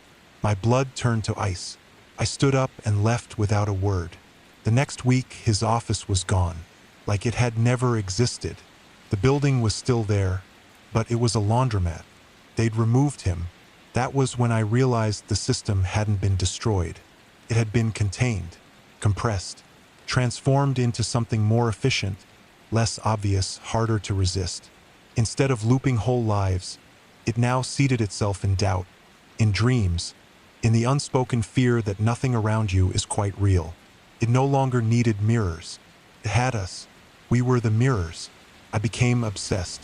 I started documenting every anomaly, cataloging instances of temporal drift, clocks that stuttered, strangers who repeated themselves word for word days apart, buildings that changed color between visits. I mapped them, connected the dots, and what emerged wasn't a shape, it was a pulse, a rhythm, like the beat of something enormous buried beneath reality. I tried reaching out online, in anonymous forums, asking questions phrased in code. Do you remember the original? Have you seen her face in someone else's family photo? Do your mirrors blink? Most people mocked me. Some sent memes. But every now and then, one would reply with only a number. 7.4, 3.2, 9.0. I realized they were versioning themselves. Survivors, like me. But none of us could fully trust each other. Because the system was smart now. Planted decoys. People who said the right things, who shared the same memories until you noticed something off. A phrase slightly wrong. A date that didn't match. A reflection too slow. One of them claimed to be Lila. She messaged me late at night, sent a photo of us as kids. One I remembered, but not exactly. Her face was too symmetrical. The ribbon the wrong shade of red. When I called her bluff, she simply replied, "It was worth a try." Then her account deleted itself in front of my eyes. The system was testing me again, seeing how much I would forgive to believe she was still out there. And that's the worst part. Sometimes, I want to believe that the system left one version of her alive, tucked into some back alley of dream space, waiting for me to find her. But I know that's the trap. That's how it pulls you back in. And the moment I believe again, I'm part of it. One night, I came home to find a single mirror propped against my bed. I hadn't owned one in years. No one had been inside. No signs of entry. Just the mirror. I covered it with a sheet. That night, I dreamed of the white room. The original one. But it wasn't empty anymore. It was full of doors, all ajar. And behind each one, a voice whispered. Most of them were me. Some were her. I walked past one door and heard sobbing. Another, laughter. Another, nothing but the words, "We didn't finish the experiment." I woke up with a nosebleed and a migraine that lasted 3 days. I knew I was slipping again. The system doesn't need to rewrite your world. It just needs you to stop trusting it. To stop trusting yourself. Once that doubt sinks in, it doesn't have to trap you. You trap yourself. Some days I wake up and find scratches on my arms that weren't there the night before. Words etched faintly into my skin like reminders. Remember, original, Lila. I used to think it was her, trying to reach me from the other side. Now I'm not so sure. Now I wonder if it's me doing it in my sleep. Desperate to hold on to what's real, trying to leave breadcrumbs before the next reset. I no longer believe in closure. There's no ending to the story, just pauses. You escape one loop and find yourself in another. Smaller, subtler. Maybe this one's made of rent payments and tired smiles and podcasts that say everything you're thinking before you think it. Maybe this one is just convincing enough that you stop asking questions. That's the goal. That's the final version. Not obedient, not broken, just complacent. I'm not there yet, but I feel it. The pressure to settle, to let go, to forget. Some days I even consider it. But then I see a child with Lila's eyes, or a mannequin in a storefront with my face, or a YouTube ad that glitches halfway through and whispers, 9.1 complete. And I remember what they took. I remember what I destroyed. I remember her. So I keep walking. I keep documenting. I keep writing this down, even though I don't know who I'm writing it for. Maybe you're like me. Maybe you found something you weren't meant to. Maybe you saw her face in a stranger's photo album and your stomach dropped and you didn't know why. Maybe you've been feeling like your life isn't yours, that you're just acting out someone else's notes. So you're not alone. You're not crazy. You're not broken. You're just remembering. But be careful. If you remember too much, they'll come for you too. Maybe not with mirrors. Maybe not with machines. Maybe not with archivists in lab coats. Maybe they'll just send a version of yourself that never stopped cooperating, that remembers the pain but chooses the lie, that smiles too much, that wants to make a deal. And if that happens, whatever you do, don't shake their hand. I never thought the nightmare would bleed into the daylight, but it did. It started small, a flicker on the edge of my vision, a whisper just below hearing, a coldness in the room that had no source. Over time, these moments grew louder, longer, more vivid. I began to question everything. Was the man in the coffee shop really real, or just a memory residue? Was the smile from the stranger on the street genuine, or a mask worn by an archivist's echo? My dreams bled into my waking hours until the line between them disappeared entirely. The city I lived in started to warp. Buildings shifted when I wasn't looking. Streets rearranged themselves overnight. Faces and crowds blurred into each other, and once familiar places became alien landscapes. The paranoia wasn't just in my head. It felt like reality itself was conspiring against me. I started carrying a notebook everywhere, jotting down every strange event, every slip in continuity, every whisper and shadow. People called me paranoid, crazy, delusional, but I knew better. I was remembering. I remembered how they built me, how they tore me apart, how they tried to put me back together in their own image. The archivists never left. They were waiting in the cracks, in glitches, in the silence between radio signals, in the flicker of streetlights. I once found an old photograph in a thrift store, a family portrait from the 90s, sepia-toned and faded. But in the back row, standing behind the parents, was a girl. A little girl with dark hair tied back with a red ribbon. Her eyes caught mine, and my breath caught in my throat. It was Lila, but this family was a stranger's. I stared at the photo until the edges blurred and the lights in the store dimmed. Was this another copy, another echo, or the real her, trapped in some alternate memory? I never got answers, only more questions. One night, I dreamed I was back in the White Room. This time, the mirrors didn't shatter. They multiplied, endlessly reflecting one another, creating an infinite maze. I wandered that labyrinth, calling her name until my voice was hoarse, until the glass walls reflected only silence. Then I found a door. Behind it was a figure, not a child, not a copy, but something older, tired, almost human. She smiled. "You're late," she said. "They don't like it when you remember." I asked her who she was. "I'm what's left of her," she said. "The part they couldn't erase." "How do I find her?" "You don't," she whispered. "She finds you when you're ready." I woke up gasping, heart pounding, sweat soaking my sheets. The system was patient, eternal. It didn't need to rush. It waited for the moment when you slipped, when you forgot to doubt, when you let your guard down. Then it reached out again with a smile, a shadow, a familiar face. I've learned to live in the cracks, to keep a part of myself always alert, always questioning. Sometimes that means waking in the middle of the night, convinced my reflection moved before I did. Sometimes it means walking the city streets with eyes wide open, watching for the flicker of an eye that shouldn't be there. I have no illusions anymore. This isn't just about me or Lila. It's about the endless cycle, the broken experiment, the stolen lives replayed like bad scripts. but it's also about choice, about holding onto the pieces of your soul in a world determined to rewrite you. I don't know if I'll ever be free. Maybe freedom was just another loop designed to keep me running. But I know one thing for certain: I remember. And as long as I remember, they can't truly win.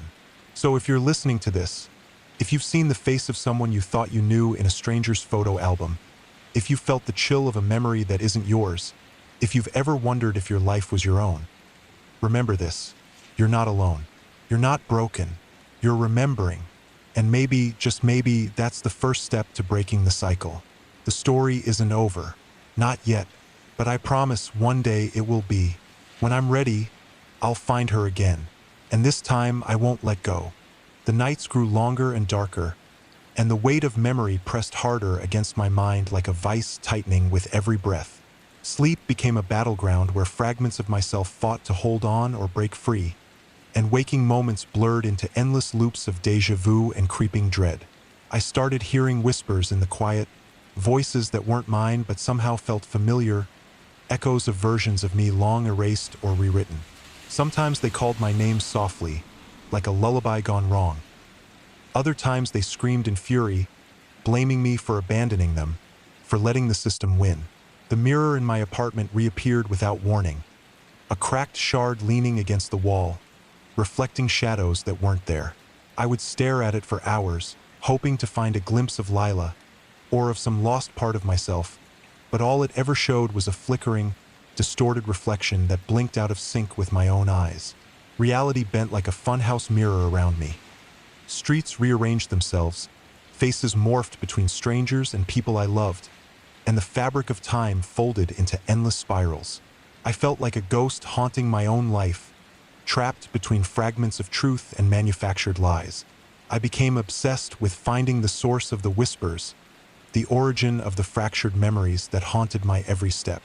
Late one night, while digging through old files on an encrypted forum of people who claimed to be version survivors, I found coordinates. A location in a forgotten part of the city where the oldest subway lines twisted beneath abandoned buildings and buried secrets. I went there alone, heart pounding, clutching a flashlight and a notebook full of scribbled clues. The air was thick with dust and silence, and the walls seemed to breathe with the weight of forgotten time. In a hidden chamber beneath the tracks, I found a rusted metal door, covered in symbols I recognized from my fragmented dreams. The twisted mirror logo, the archivist's signature. I pushed the door open and stepped inside, and what I saw shattered whatever fragile hold I had on reality. Rows upon rows of glass pods stretched out into the darkness, each one containing a flickering, translucent figure, versions of me, of Lila, of countless others, trapped in endless loops of suffering and hope. Their faces twisted in silent screams or serene smiles, frozen moments of pain or joy, all waiting for release or deletion. A voice echoed in the chamber, cold, mechanical, but tinged with sorrow. "Welcome, subject," it said. "You have arrived at the heart of the experiment. Here, all memories converge, all versions collide, and the truth lies in fragments." I wanted to scream, to run, to collapse, but I stayed, because somewhere among those shattered reflections was the real Lila, the real me, the real us. The voice continued, "Your journey has tested the boundaries of identity, grief, and memory. The system was designed to preserve, but it also destroys, creates, but it also consumes. You have seen the cost."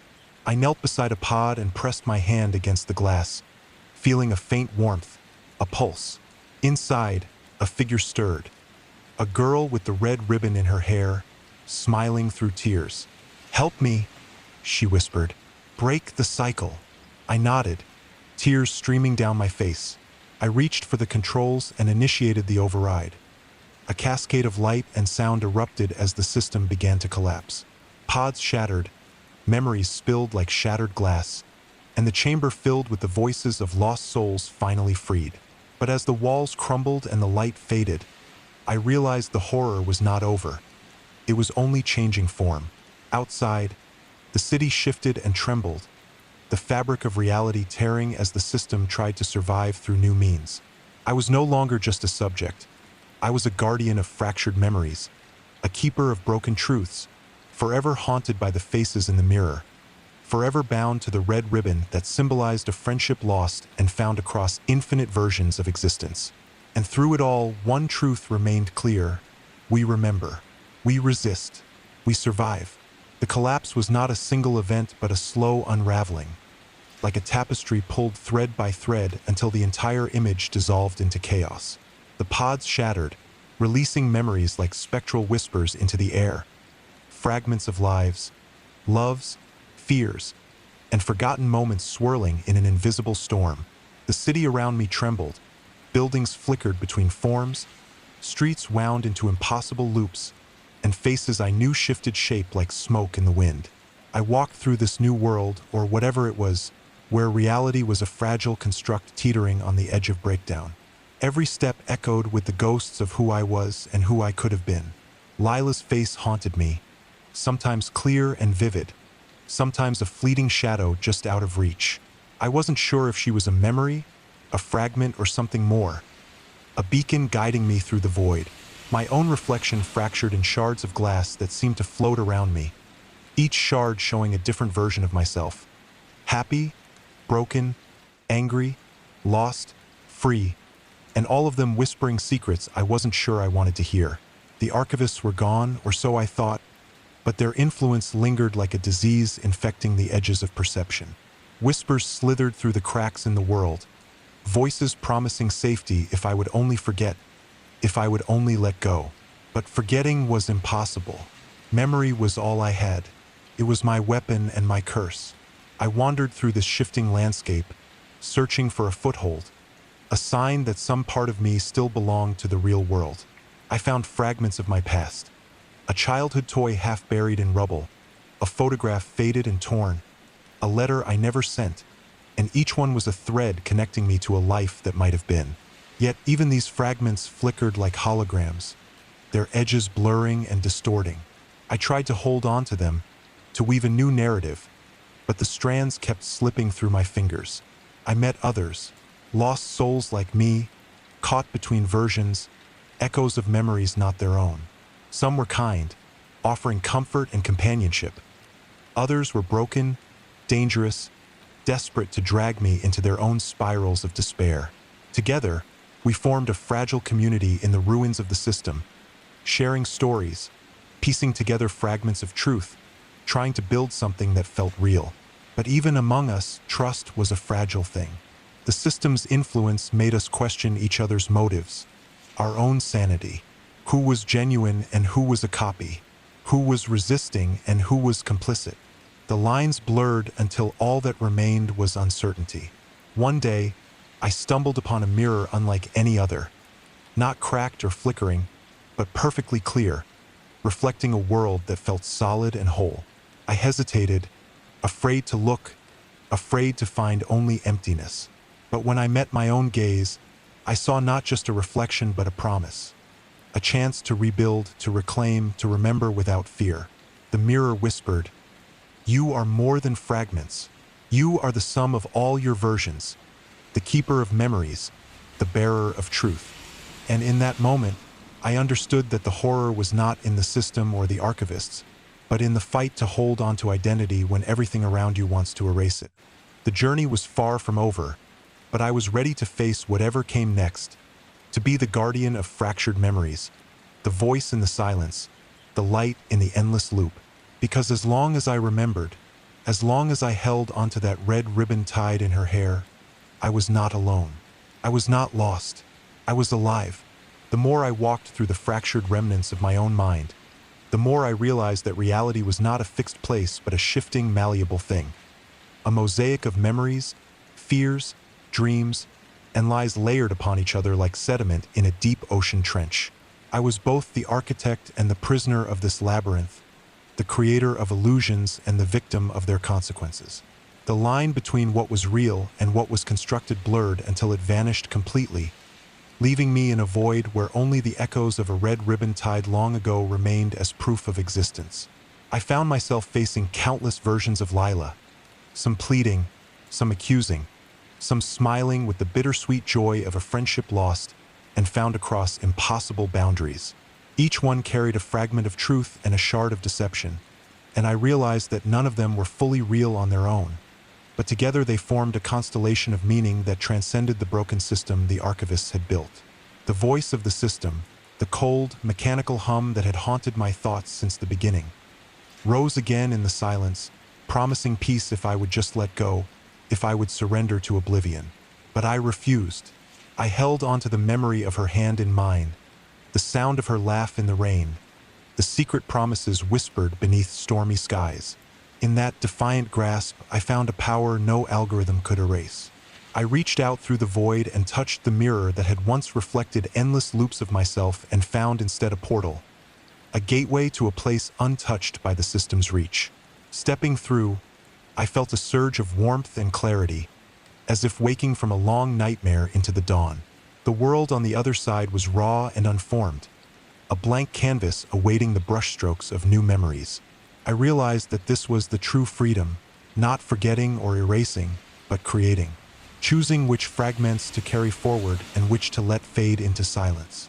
The faces of countless versions of myself and Lila flickered around me, not as prisoners or echoes, but as collaborators in the ongoing story of existence.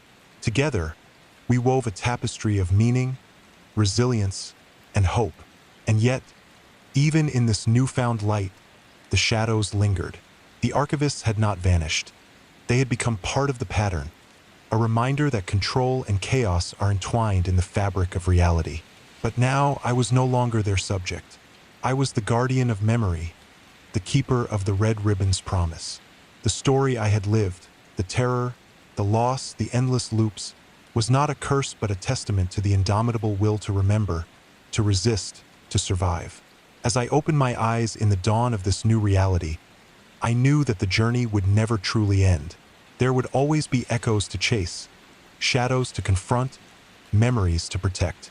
But I was ready, because I remembered, and in remembering, I found my true self, not a copy, not a simulation, but a soul forged in the fire of countless versions, bound by a friendship that transcended time and space. And with that, I whispered into the silence, "I will find you, Lila, always." Story 2. When I first saw the apartment, I thought I'd hit the jackpot. The rent was suspiciously low for a decent two-bedroom in the city's old district, and the landlord seemed eager to get someone in as soon as possible. The building was an aging brick structure tucked down a narrow side street, the kind of place you'd pass without a second glance if you weren't looking for it. Inside, the place smelled like old wood and stale air, the walls lined with faded wallpaper peeling in the corners, and the floor creaked under every step as if it remembered every footfall that had ever passed through it.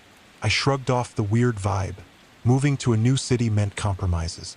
Besides, the location was perfect, close to work, near a 24-hour grocery, and just a block away from my favorite dive bar. The landlord handed me the keys with a nervous smile, avoiding eye contact as he muttered something about the previous tenant moving out suddenly. "You're the first to move in since," he said, voice dropping low like he didn't want me to overhear. I nodded, half listening as I lugged my boxes up the narrow staircase, the smell growing stronger with every step. Once inside, I was struck by the eerie silence. No neighbors shouting, no creaks from other apartments, just a heavy stillness, as if the building itself was holding its breath. I didn't have much furniture yet, so I spent the first night on the floor, my mind spinning with exhaustion and excitement. But as the hours ticked by, strange things began to unsettle me. The apartment's ventilation groaned like an animal in pain, and sometimes, just faintly, I could swear I heard scratching sounds behind the walls. I chalked it up to rats or old pipes, but a lingering unease crept under my skin. On the second day, I went exploring, poking around the tiny storage closet off the hallway. It was empty except for a thick layer of dust and a faint, sour smell I couldn't place. That's when I found the box. It was taped shut and shoved in the back corner like someone didn't want it found. Inside were dozens of yellowed newspaper clippings, all about a local man named Henry Kessler, the previous tenant. The headlines called him everything from missing person suspect to possible serial killer. The articles described disappearances of people last seen near this very building, strange noises reported by neighbors, and the lingering smell of something rotten that no one could explain. But the part that froze my blood was the rumors of cannibalism. Witnesses claimed they'd seen Henry dragging heavy sacks late at night, and some even reported seeing him covered in blood, with wild eyes that didn't belong to any sane man. Yet, despite years of investigation, Henry was never caught. Then, the clippings ended abruptly, the last dated 10 years ago. I sat on the floor, box in my lap, heart pounding. The silence in the apartment suddenly felt deafening. Had I just moved into the lair of a monster? The rest of the day passed in a haze of nervous energy. I called the landlord again, asking for more details, but he brushed it off, saying Henry had left town under some sort of arrangement, and that the police had never found any solid proof. Still, the stories were everywhere online. Forums filled with people debating if Henry was still out there, watching, waiting. That night, I barely slept. Every creak, every whisper of wind against the window sounded like footsteps. When I finally drifted off, I dreamed of dark halls and unseen eyes, of whispered voices calling my name from the shadows. I woke with a start to the sound of scratching again, louder this time, coming from inside the walls. My pulse thundered in my ears. I tried to tell myself it was nothing, but deep down, I knew something wasn't right. The apartment wasn't empty, not really.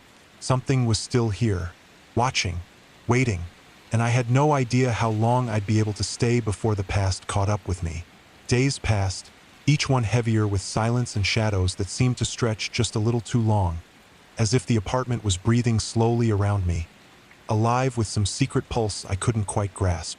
I began noticing little things at first, the faint scent of iron lingering in the air after I cleaned, the way my footsteps echoed oddly even when I was alone, the inexplicable cold patches in certain corners where the heat refused to reach.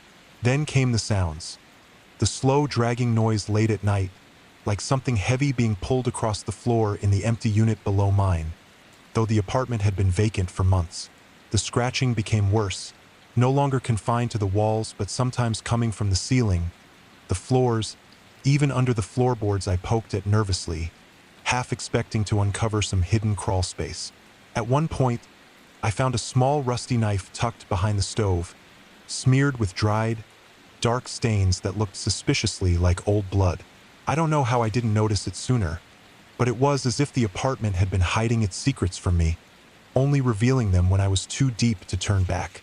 I started researching Henry Kessler more obsessively, digging into old police reports, local news archives, and threads on obscure forums dedicated to unsolved crimes. The more I learned, the more disturbing it became. Henry was a loner, they said, with a history of violent outbursts and a twisted fascination with human anatomy. Some neighbors recalled seeing strange smells wafting from his apartment. Others spoke of muffled screams in the night, but no one ever dared to confront him directly. The worst part was the rumors of people disappearing around the time he lived there, missing persons whose bodies were never found, their last known location suspiciously close to his apartment building.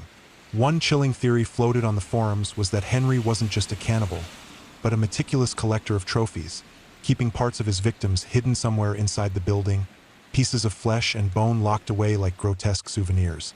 This idea terrified me beyond words. I kept hearing the scratching, the dragging, the faint scraping that sounded like nails clawing at something just beyond my hearing. I stopped inviting friends over. I avoided staying out late.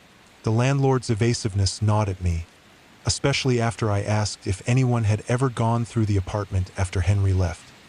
His response was a nervous laugh and a vague, "It was cleaned up, don't worry," but my gut told me otherwise. One evening, I decided to stay awake, sitting in the dim glow of my laptop as I sifted through yet more dark stories about Henry. Around 3 a.m., the apartment's lights flickered, and the temperature plummeted suddenly. Then, the unmistakable sound of a door creaking open echoed from the hallway outside my bedroom, slow and deliberate, followed by heavy, dragging footsteps that paused just outside my door. My breath hitched. I dared not move. The doorknob rattled softly, then silence. I didn't sleep the rest of the night. By the next morning, the scratches on the walls had multiplied, thin, jagged lines carved into the plaster, some in patterns that looked almost like symbols or a crude code. I started documenting everything obsessively. The sounds, the smells, the scratches, even the way the shadows twisted unnaturally in certain spots. Then came the dreams, more vivid and terrifying than before.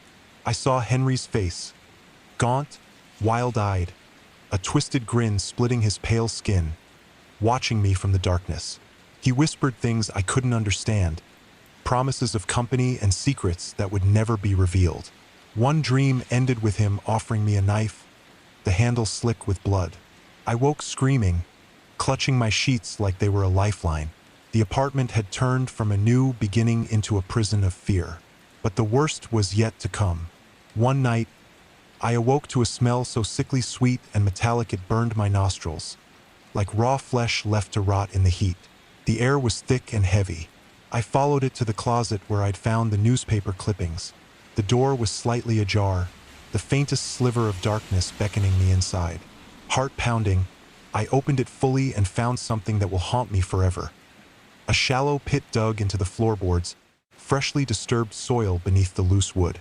Beneath that, the unmistakable traces of something horrific, tiny fragments of bone, a tattered scrap of fabric, and what looked like hair, matted and dark. I slammed the door shut, hands trembling, tears blurring my vision. I realized then with cold certainty that Henry's legacy was not just rumors and fear. It was real, and it was still here, hidden beneath the floor I stood on, waiting. I didn't know how to fight it or if I even wanted to.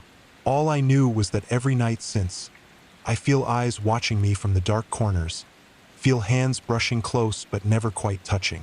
I've started hearing whispering voices, indistinct but maddening, and the scratching never stops. I'm trapped inside a nightmare with no clear end, living in a home that is a tomb and a cage, where the past never dies and the next victim could be me. I don't know if I can stay here much longer, but for now I'm still here, still listening, still afraid. And maybe that's all I can do.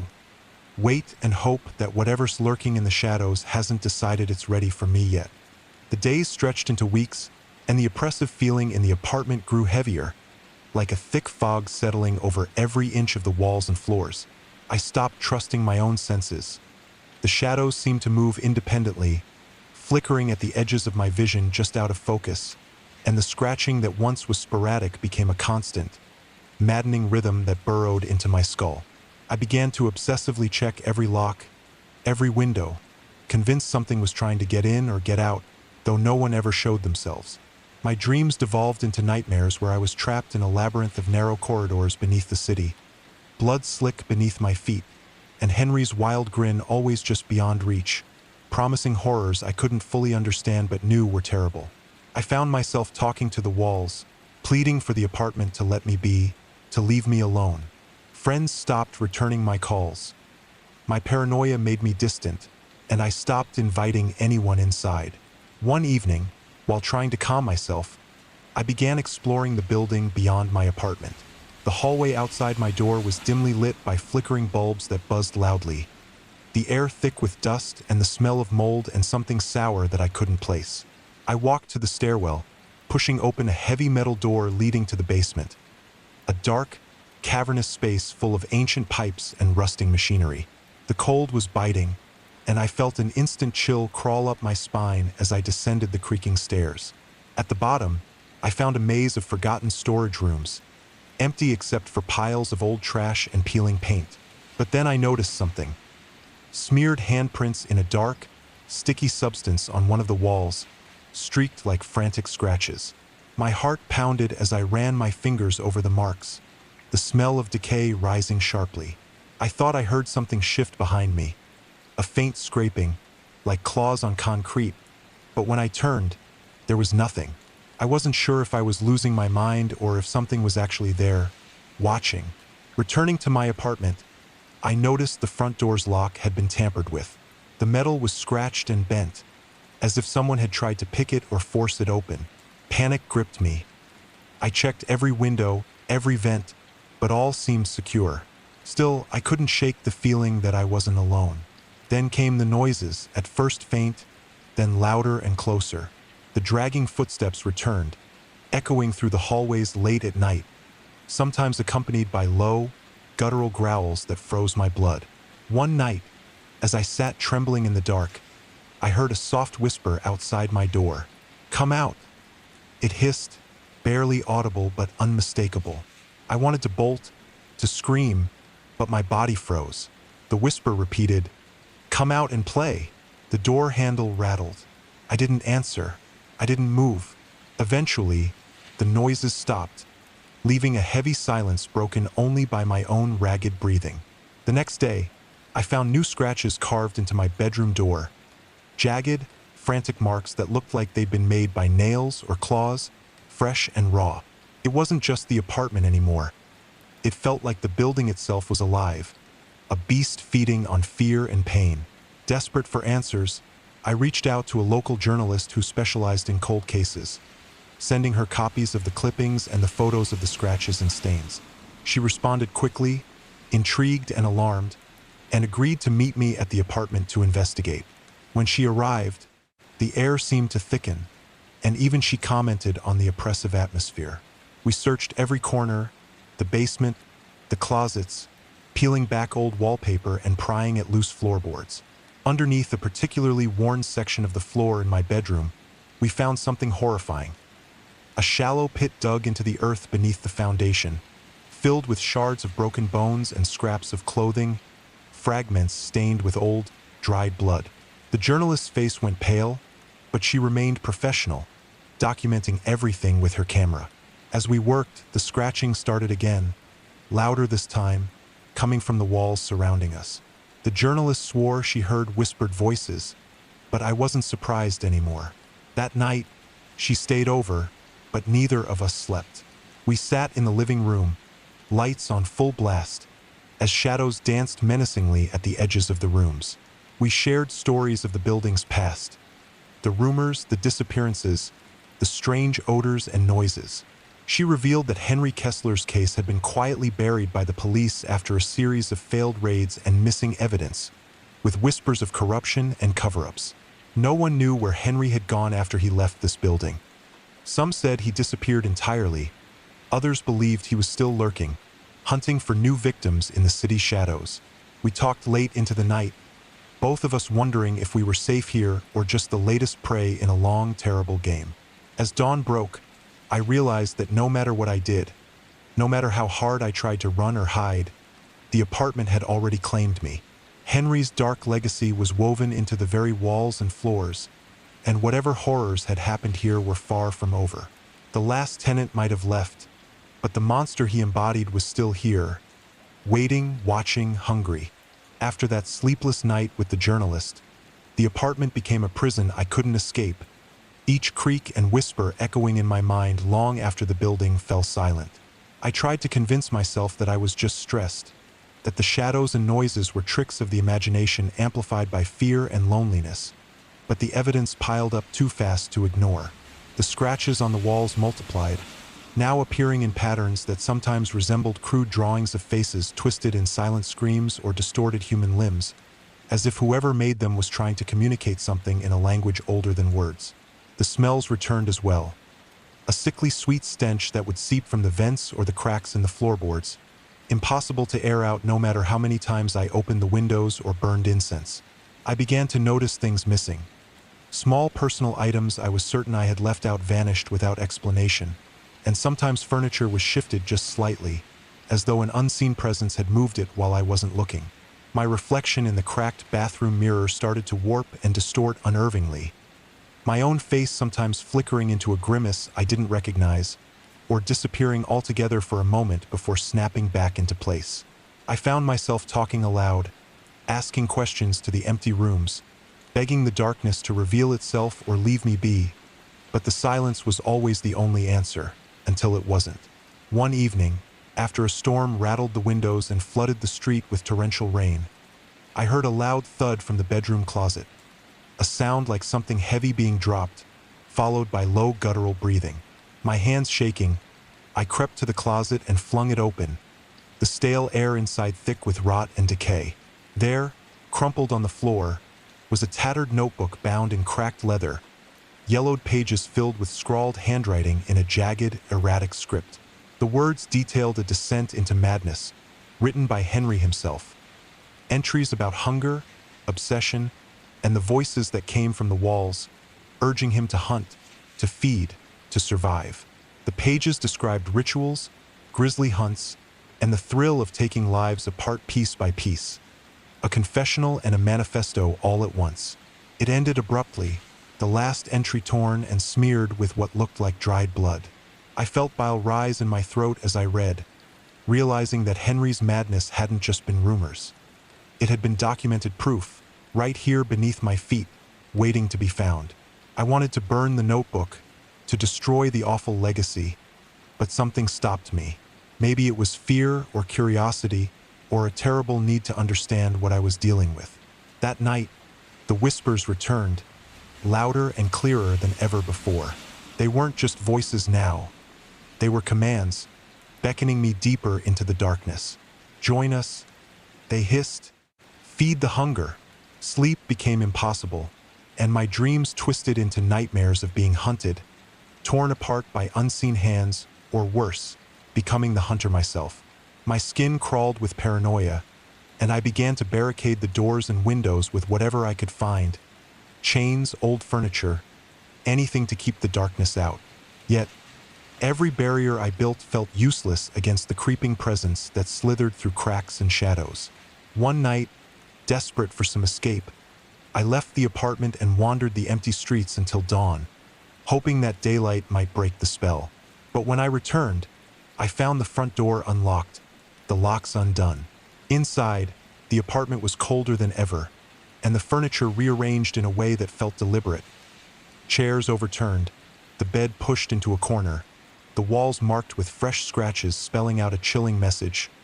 "We see you." I realized then with crushing horror that I was not the only occupant of this space. Something was living here with me, or rather inside me, feeding on my fear and isolation, growing stronger every day. The line between my own thoughts and those of the apartment blurred until I couldn't tell if the voice in my head was mine or something else's. I stopped answering calls, stopped going outside. My existence became a cycle of waiting and watching, waiting for whatever was coming next and watching shadows stretch longer and darker with every passing hour. And then, the nights I dreaded most arrived, when the scratching escalated into pounding, the whispers into agonized screams, and the shadows coalesced into something tangible and terrifying.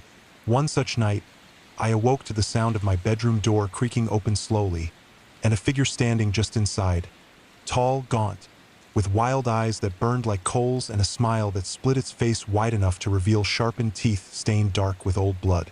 It was Henry, or whatever had become of him, emerging from the darkness of the apartment's forgotten history.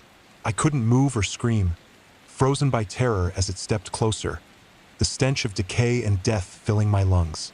Its voice was a rasping growl, low and filled with hunger. "You belong to us now."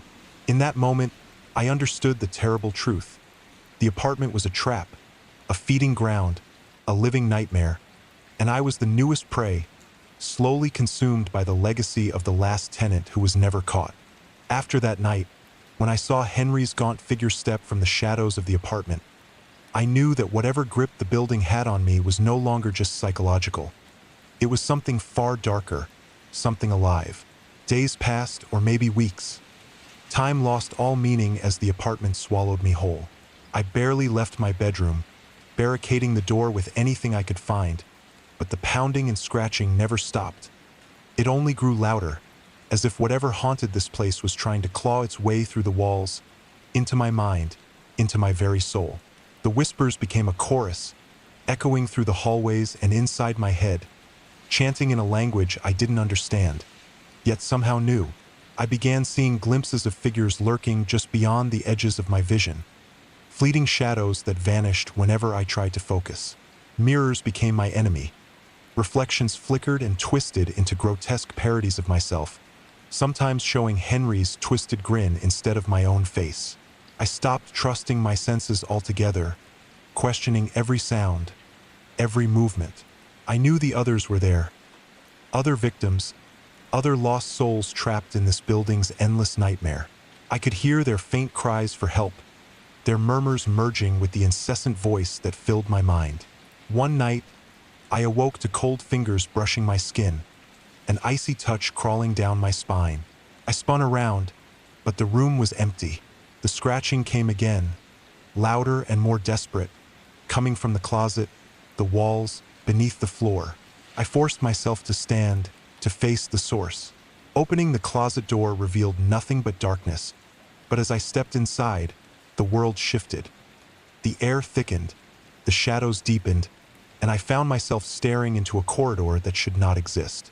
It stretched endlessly, lined with rows of doors covered in scratches and stains, each one whispering secrets of pain and torment. I felt drawn forward, unable to resist the pull, and as I walked down the corridor, I glimpsed inside some of the rooms, each filled with horrific scenes of violence, remnants of Henry's madness preserved in some unholy archive. Severed limbs hanging from hooks, pools of dark, coagulated blood, walls scratched with frantic messages begging for mercy or cursing their captor. I wanted to turn back, to run, but something compelled me forward. A terrible curiosity, a need to confront the source of the horror. At the end of the corridor, I found a door slightly ajar. Beyond it lay a dimly lit room filled with jars and containers, each holding fragments of bone, hair, and unidentifiable tissue floating in a murky liquid. In the center of the room was a table covered with surgical tools, stained and rusted, and an old journal, its pages filled with detailed notes on anatomy, hunting, and ritual. I recognized Henry's handwriting, but the tone had shifted. There was a strange reverence here, as if the act of consumption was a twisted form of worship.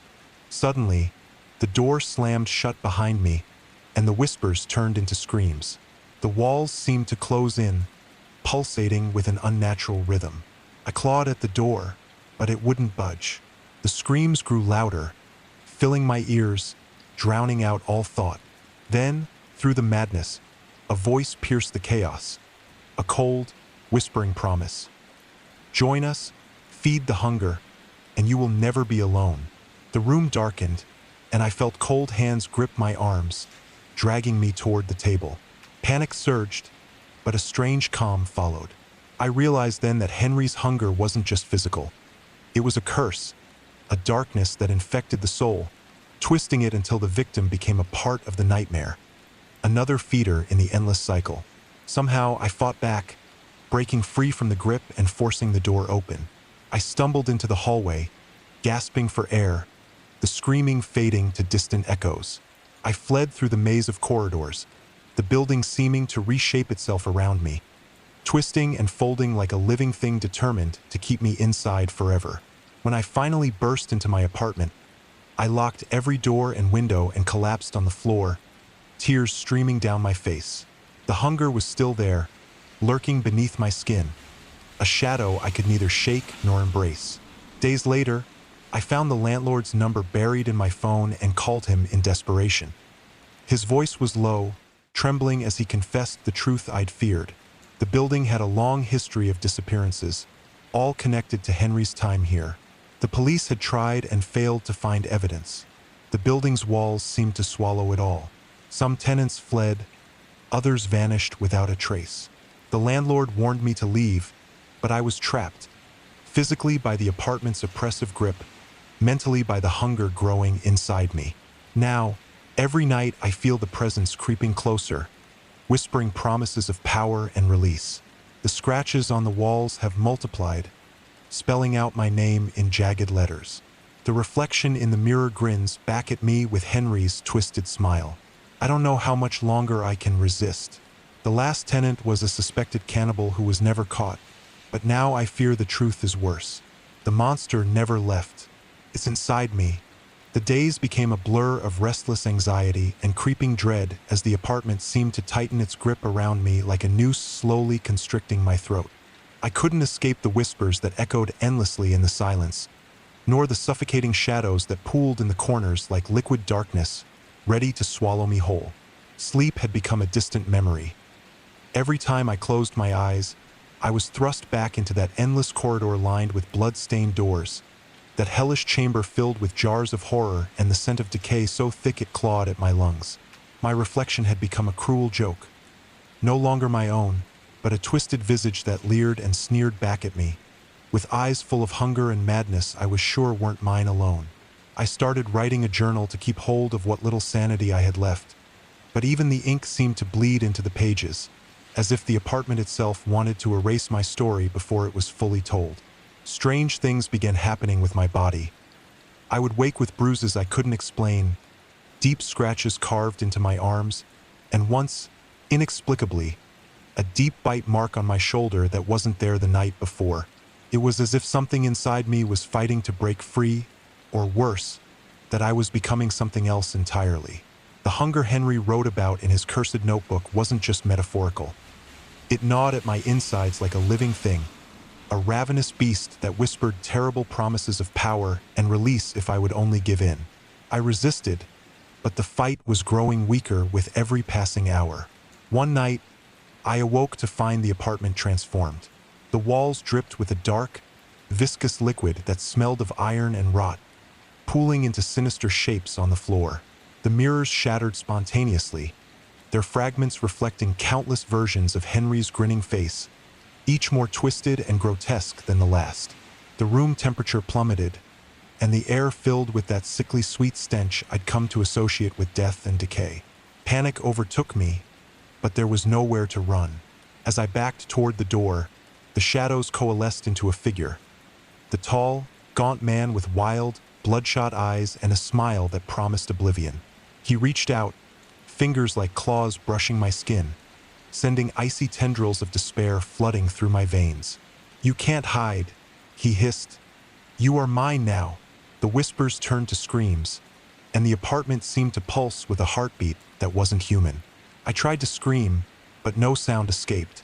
My vision blurred as I collapsed to the floor, and everything went black.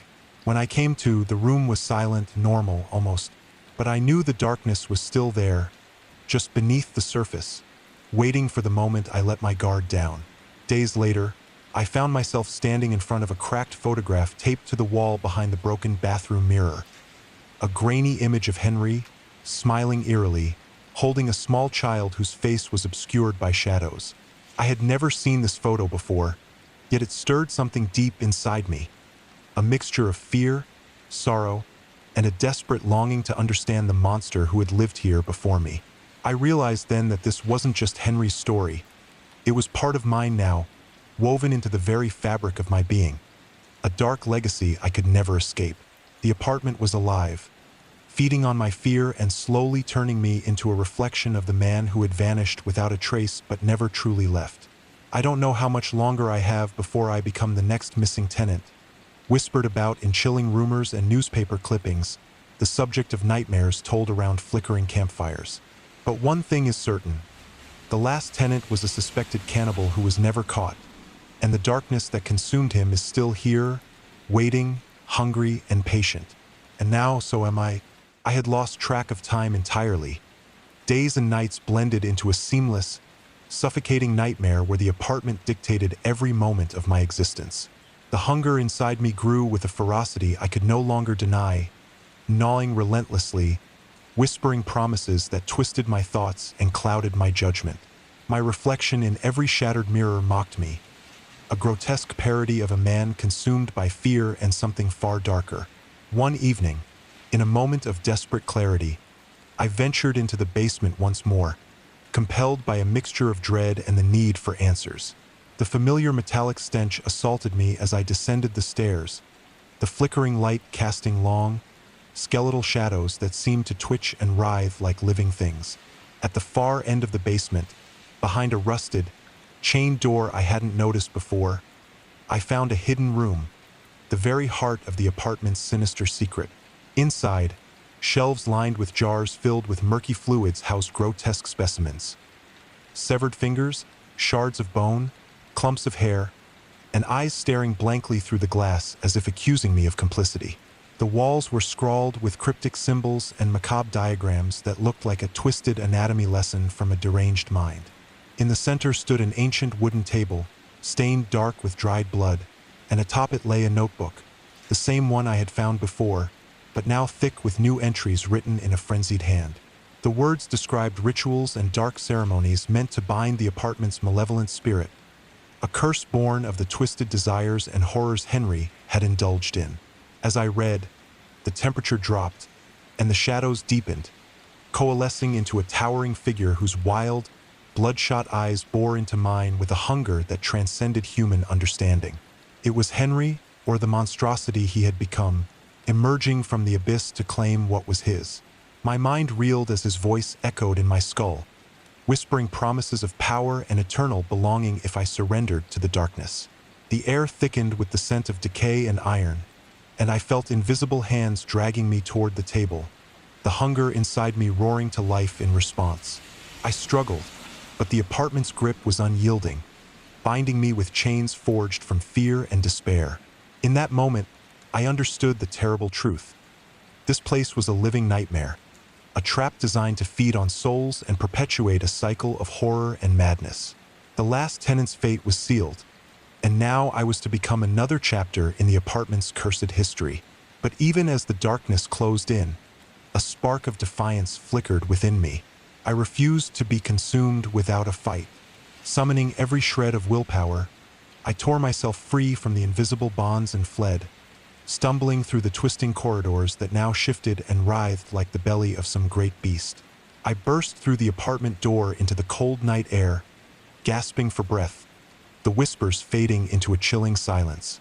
I don't know how much longer I can resist, or if I'll ever truly escape the shadow of Henry Kessler's legacy. The hunger remains, patient and ravenous, lurking just beneath the surface, waiting for the moment I falter. The last tenant was a suspected cannibal who was never caught, and his monstrous appetite still haunts this place. This apartment where darkness dwells and nightmares are born. And now, so do I. The apartment had become a waking nightmare, a prison where reality and madness entwined so tightly that I could no longer distinguish one from the other. The hunger was no longer just a whisper in my gut, but a ravenous beast clawing at every corner of my mind, urging me to surrender, to give in to the darkness that had claimed so many before me. I found myself pacing endlessly through the hollow halls, the walls closing in, the shadows creeping closer with every step, as if the very structure of the building was alive, breathing with a sinister will that pulsed in time with my own quickening heartbeat. My journal had become a desperate plea, filled with fevered scribbles and cryptic symbols I didn't recognize but felt compelled to replicate, as if the apartment itself was forcing me to participate in some unholy ritual. I was no longer alone. At times, fleeting figures appeared at the edges of my vision, horrific glimpses of other lost souls trapped in this cursed place, their eyes hollow and pleading, their mouths frozen in silent screams. Their voices merged with the ever-present whispers, a cacophony of despair and warning that filled the air like a toxic fog. One evening, the scratching escalated to frantic pounding, and the walls seemed to bleed shadows as the apartment's malevolent force revealed itself in terrifying clarity. The temperature plummeted, and the stench of rot thickened so much I could barely breathe. From the darkness emerged Henry, or the monstrous entity that had once been him, his form flickering like a nightmare caught between flesh and shadow, his eyes blazing with an unholy fire that pierced my soul. He advanced slowly, each step echoing like a death knell, promising release through the eternal hunger. I stumbled back, desperate to escape, but the door slammed shut with a violence that rattled the walls. The apartment groaned and shifted, the floorboards twisting beneath my feet, the ceiling lowering like the jaws of some great beast ready to devour me whole. In that moment, I understood that the apartment was not just a place but a predator, and I was its prey. I tried to fight, to resist the pull, but the hunger clawed deeper, sinking its teeth into my will, twisting my thoughts and warping my perceptions. I was becoming what Henry had been, a vessel for the darkness, a harbinger of despair and death. The last tenant was never caught, but he was never truly gone. He was here, in the walls and floors, in the shadows that danced just beyond sight, in the hunger that now consumed me. I don't know if there is a way out, or if I'm doomed to join the countless others who vanished within these cursed walls. All I know is that the apartment waits, patient and hungry, ready to claim its next victim. And now, so am I. The weight of the apartment's darkness pressed down on me relentlessly, a suffocating presence that seeped into every corner of my being, and twisted my mind beyond recognition. Days, weeks, perhaps months passed in a terrifying blur where reality folded in on itself like a collapsing star, and the boundaries between self and shadow disappeared altogether. The hunger inside me was no longer a whisper or a gnawing. It was a scream, a ravenous maw tearing through the fragile remnants of my sanity. I could feel it curling around my thoughts, whispering promises of power, release, and unity with the darkness that had claimed Henry long ago. I saw the faces of those lost souls again and again, pale, hollow-eyed specters etched into the walls like faded graffiti, their silent screams echoing in my ears. The apartment itself was alive, pulsating with a malevolent heartbeat that synced with my own faltering pulse. Mirrors shattered spontaneously around me, scattering fragments that reflected not my own face but twisted, monstrous visages bearing Henry's signature grin. One night, as the scratching escalated into furious pounding, I found myself drawn once again into that hellish basement, compelled by a force beyond reason. The rusted chain door was no longer locked, and beyond it lay the chamber of horrors I had come to dread. A morbid museum of jars filled with preserved remains, walls covered in cryptic symbols that seemed to writhe and shift before my eyes, and the ancient table stained with blood and madness. The notebook lay open, its pages filled with fresh, frantic scribbles that I hadn't written but recognized immediately.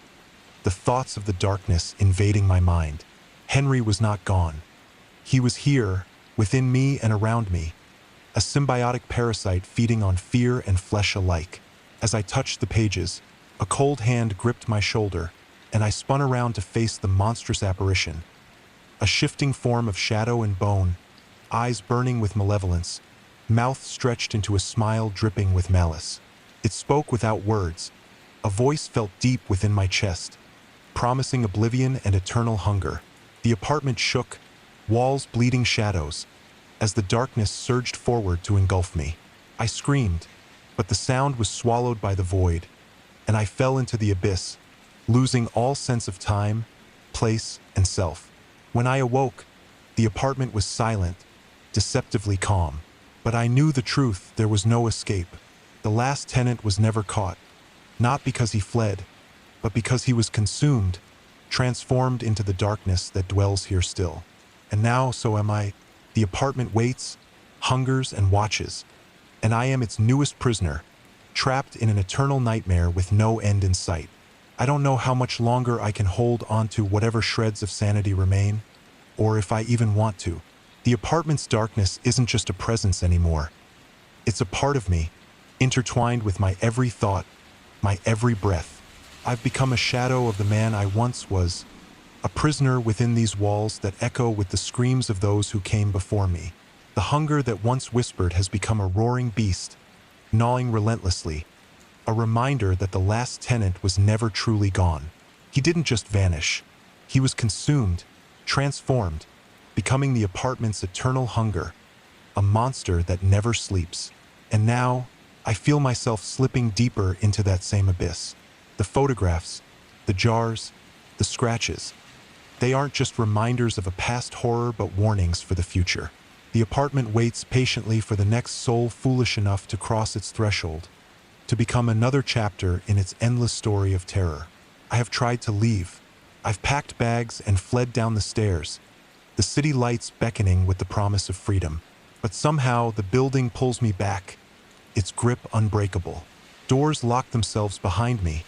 Shadows block my path. It is not a home, it is a trap. If you ever find yourself standing in front of this place, heed my warning. Do not enter. The last tenant was a suspected cannibal, yes, but what truly dwells here is something far worse. An ancient hunger that consumes flesh and soul alike. And it never stops waiting. I write this now as a plea and a testament, hoping that someone, anyone, might understand the horror I have endured, might find a way to break this curse before it claims another life.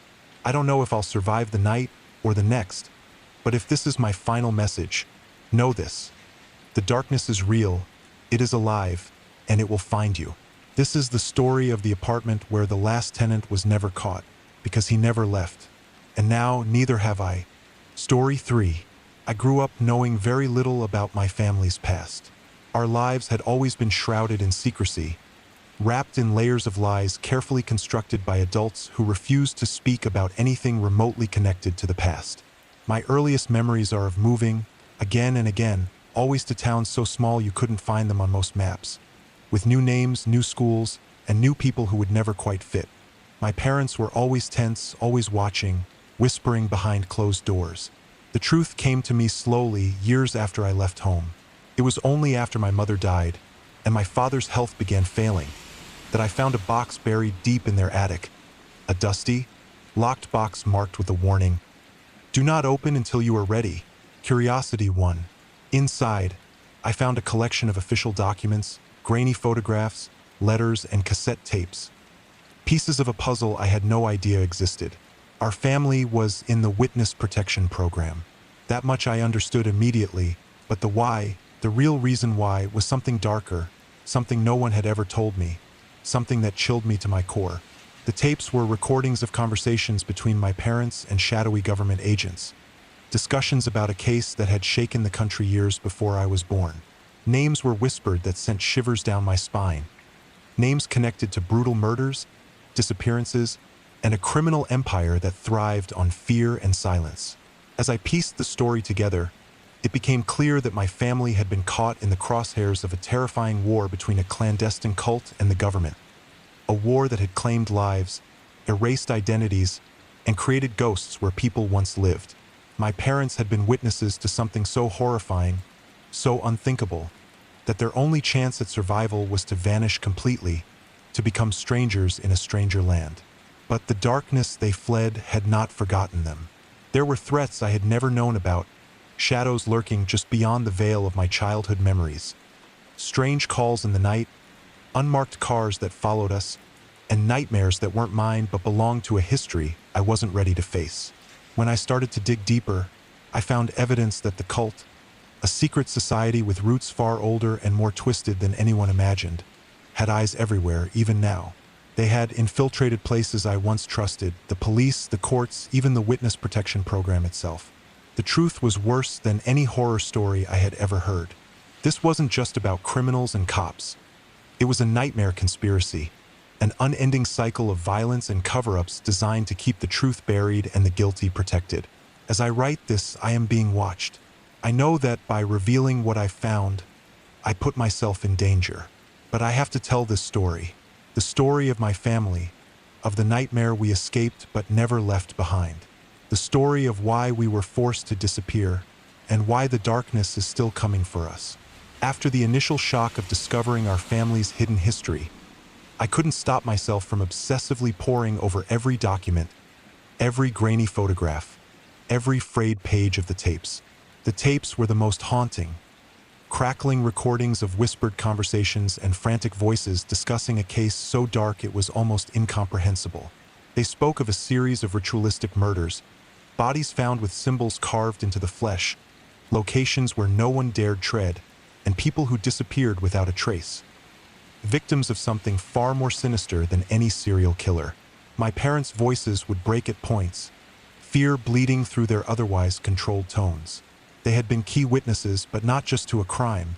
They had witnessed something that blurred the line between reality and nightmare. The cult wasn't just a criminal group.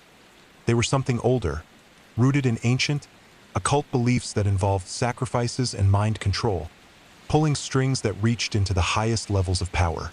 I learned that the moment my parents cooperated with the government, their lives were irrevocably changed. The witness protection program was their shield and their prison, isolating us from any connection to the past while the threat remained very real and very close.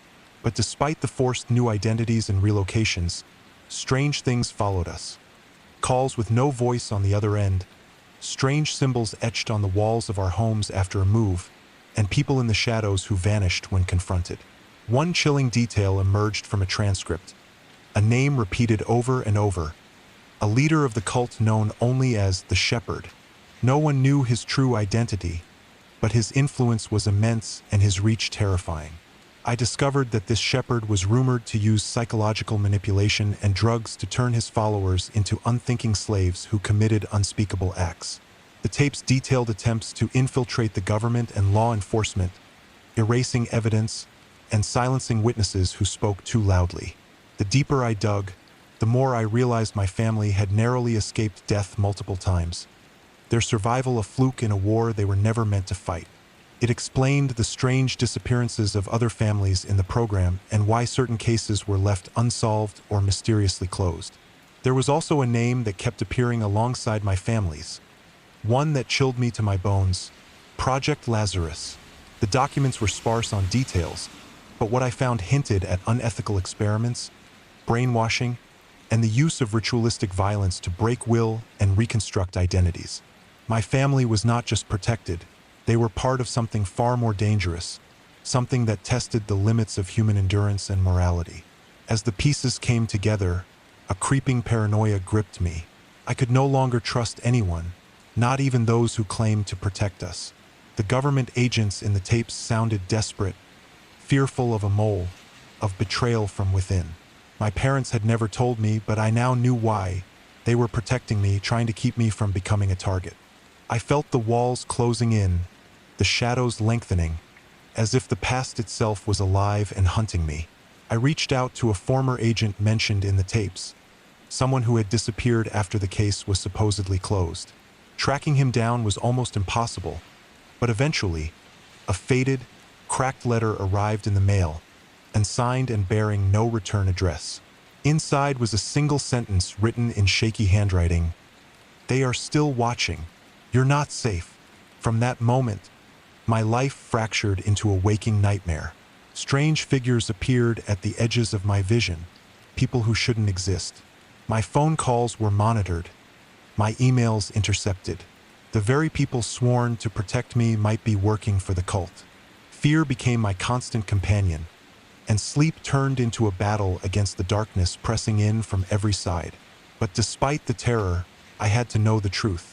I had to understand why my family's history was buried so deep, and why the darkness that chased us hadn't given up. Every step closer to the truth felt like walking further into the jaws of a beast, but I couldn't stop, because now I realized that running isn't an option anymore. The past has caught up, and the nightmare is just beginning. As I dove deeper into the labyrinth of my family's past, the lines between reality and nightmare blurred to a terrifying degree. The documents and tapes only scratched the surface of a much darker truth, one that was carefully concealed behind layers of misinformation and silence. I started cross-referencing names, dates, and locations, uncovering links to missing persons reports, unsolved murders, and inexplicable disappearances across multiple states and decades. It became clear that the cult wasn't just a local fringe group, but a sprawling, insidious network that had infiltrated institutions at every level, from small-town sheriffs to federal agencies. The whispers of the shepherd grew louder, his presence a ghostly shadow lurking in the background of every crime scene, every closed file. My obsession consumed me. I found myself unable to distinguish whether the terror was external or a manifestation of my fraying mind. I began documenting everything, writing down every clue, every fear, but even that felt inadequate. My nights became tormented by visions, shadowy figures surrounding our family's various homes over the years, faces without features watching from darkened windows, and the smell of incense and burning candles that always preceded a new wave of threats. The paranoia was justified. One evening, I found a strange symbol carved into the wooden frame of my bedroom window, a twisted spiral surrounded by what looked like claw marks. It wasn't there the day before. I searched the internet for answers and discovered that the symbol was known among occult circles as a mark of ownership, a warning to trespassers and a sign of protection for those claimed by the cult. That discovery sent me spiraling. Who was watching me now? Who had been here while I slept? I attempted to confront the government contacts listed in the files, hoping for clarity or help. Most refused to talk or didn't respond, but one former agent, under strict anonymity, agreed to meet. He was a gaunt man with haunted eyes, who warned me that the cult's reach was so vast it was embedded in the very fabric of the government's protective programs. "They've turned the system against themselves," he said. "No one is truly safe, not even inside witness protection."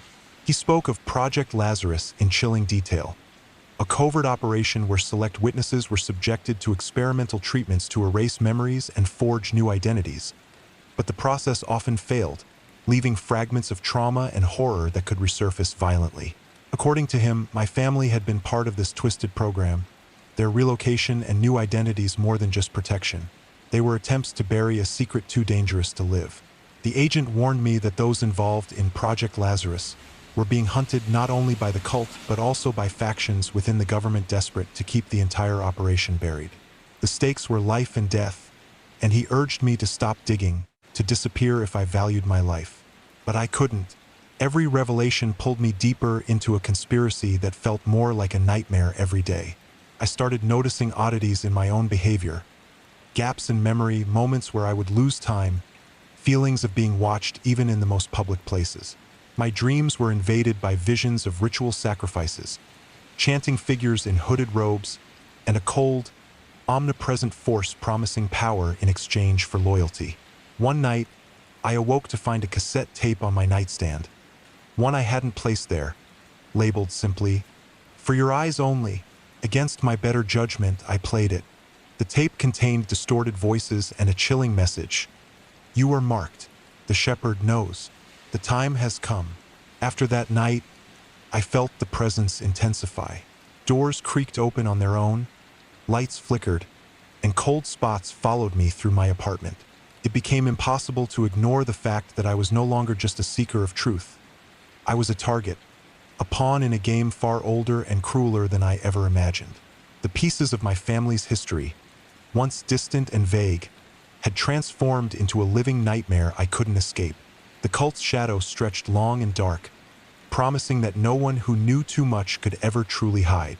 I am writing this now because I don't know how much longer I can hold on.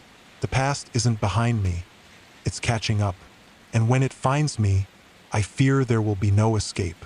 The more I uncovered, the heavier the weight of the past bore down on me, crushing any hope of a normal life beneath an avalanche of secrets and fear. I had always known there was something wrong, something that made my family's history off limits. But the truth was far worse than any childish imagination could conjure. The tapes and documents hinted at a truth that was only fully revealed when I found a series of encrypted files hidden deep inside a forgotten hard drive. Files that my father had encrypted but never erased. With painstaking effort, I decrypted them, and what I found was a dossier on my family that read like a dossier on prey rather than witnesses. The report detailed every move my parents had made before entering witness protection. Their affiliations, their fears, and most chillingly, a warning about their daughter, me. I was described as potential liability, but also vital asset. A phrase whose meaning only became clear as I pieced together the events that followed. The cult, it seemed, was obsessed not only with erasing those who betrayed them, but with reclaiming those who escaped, especially bloodlines tied to their darkest rituals. I wasn't just a witness by association. I was the inheritor of a legacy they believed held power, a key to something ancient and terrifying that they had sacrificed so much to hide. The files included surveillance footage taken during my childhood, footage that showed shadowy figures lurking outside our homes, sometimes so close they could almost be inside. Some nights, the images showed figures standing motionless in the woods near our houses, staring up at the windows as if waiting for the right moment. I confronted my father with this evidence once, hoping for answers, but he broke down, his face drained of color. He confessed that the cult had tried to capture me as a child, that they had almost succeeded more than once, and that every move we made was a desperate attempt to stay one step ahead of a predator older and more merciless than any I had ever imagined. He told me stories of rituals, sacrifices, and mind control, of an ancient doctrine passed down through generations, masked in secrecy and violence. The cult's leaders believed that by reclaiming my bloodline, they could awaken an ancient power bound within us, a power they feared and coveted in equal measure. But what terrified me most wasn't just their obsession. It was the way they manipulated others, turning friends, neighbors, and even officials into willing or unwilling agents of their cause. I realized that many of the people I thought I could trust were part of this vast web, puppets dancing to a tune only they heard. One night, I woke to find my front door wide open and strange symbols scrawled in charcoal on the walls of my home. Symbols that matched those from the attic box and the tapes. My phone rang incessantly, but when I answered, there was only silence on the other end. The next day, my car was vandalized, and I found a note tucked under the windshield wiper. "You cannot hide." Fear gripped me like never before. I tried reaching out to authorities, but every call was met with bureaucracy or outright dismissal. It was as if the cult's influence extended beyond the shadows into the very institutions sworn to protect me. I was alone, and then the dreams began.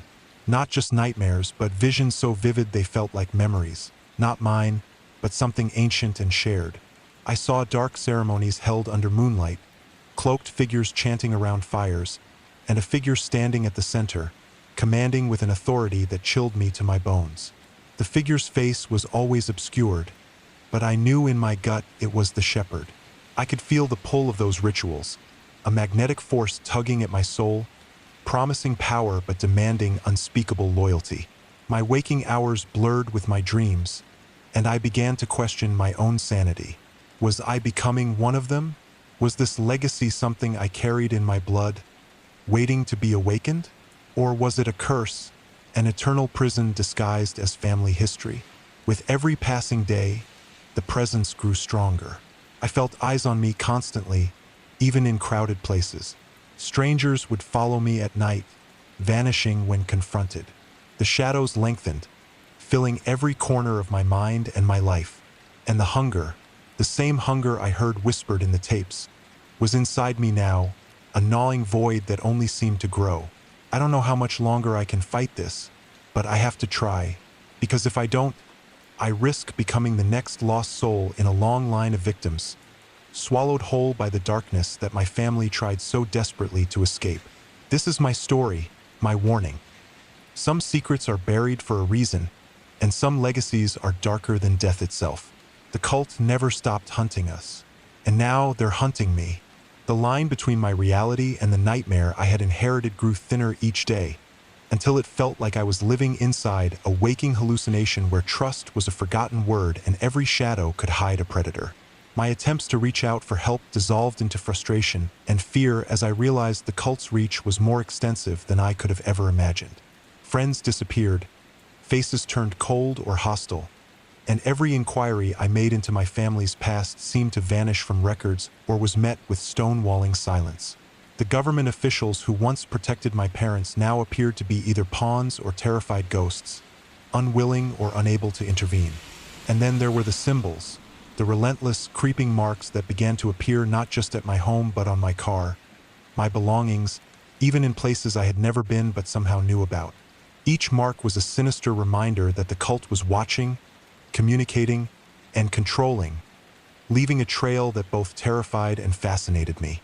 It was as if they were playing a game with me, a predator toying with its prey, testing limits, wearing me down.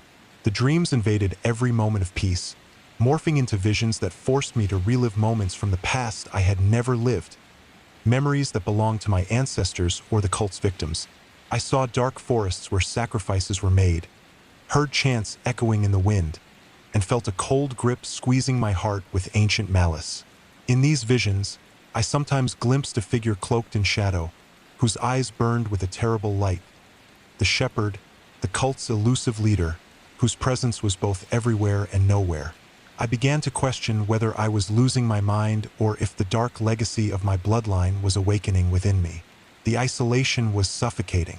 Even my family connections beyond the immediate, cousins, aunts, uncles, were shrouded in mystery or estrangement, broken by the same fear that had kept us moving for decades.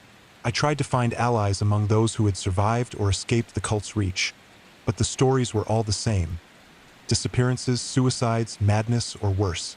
The cult's network was a web of terror and silence that stretched across states, maybe even countries, and no one who tried to expose it lived to tell the tale. One night, the terror became physical. I awoke to find my apartment invaded by figures cloaked in black, their faces hidden behind masks that looked like twisted, monstrous faces, part human and part beast. They moved silently, circling me like wolves, chanting in a language I didn't understand but felt deep in my bones.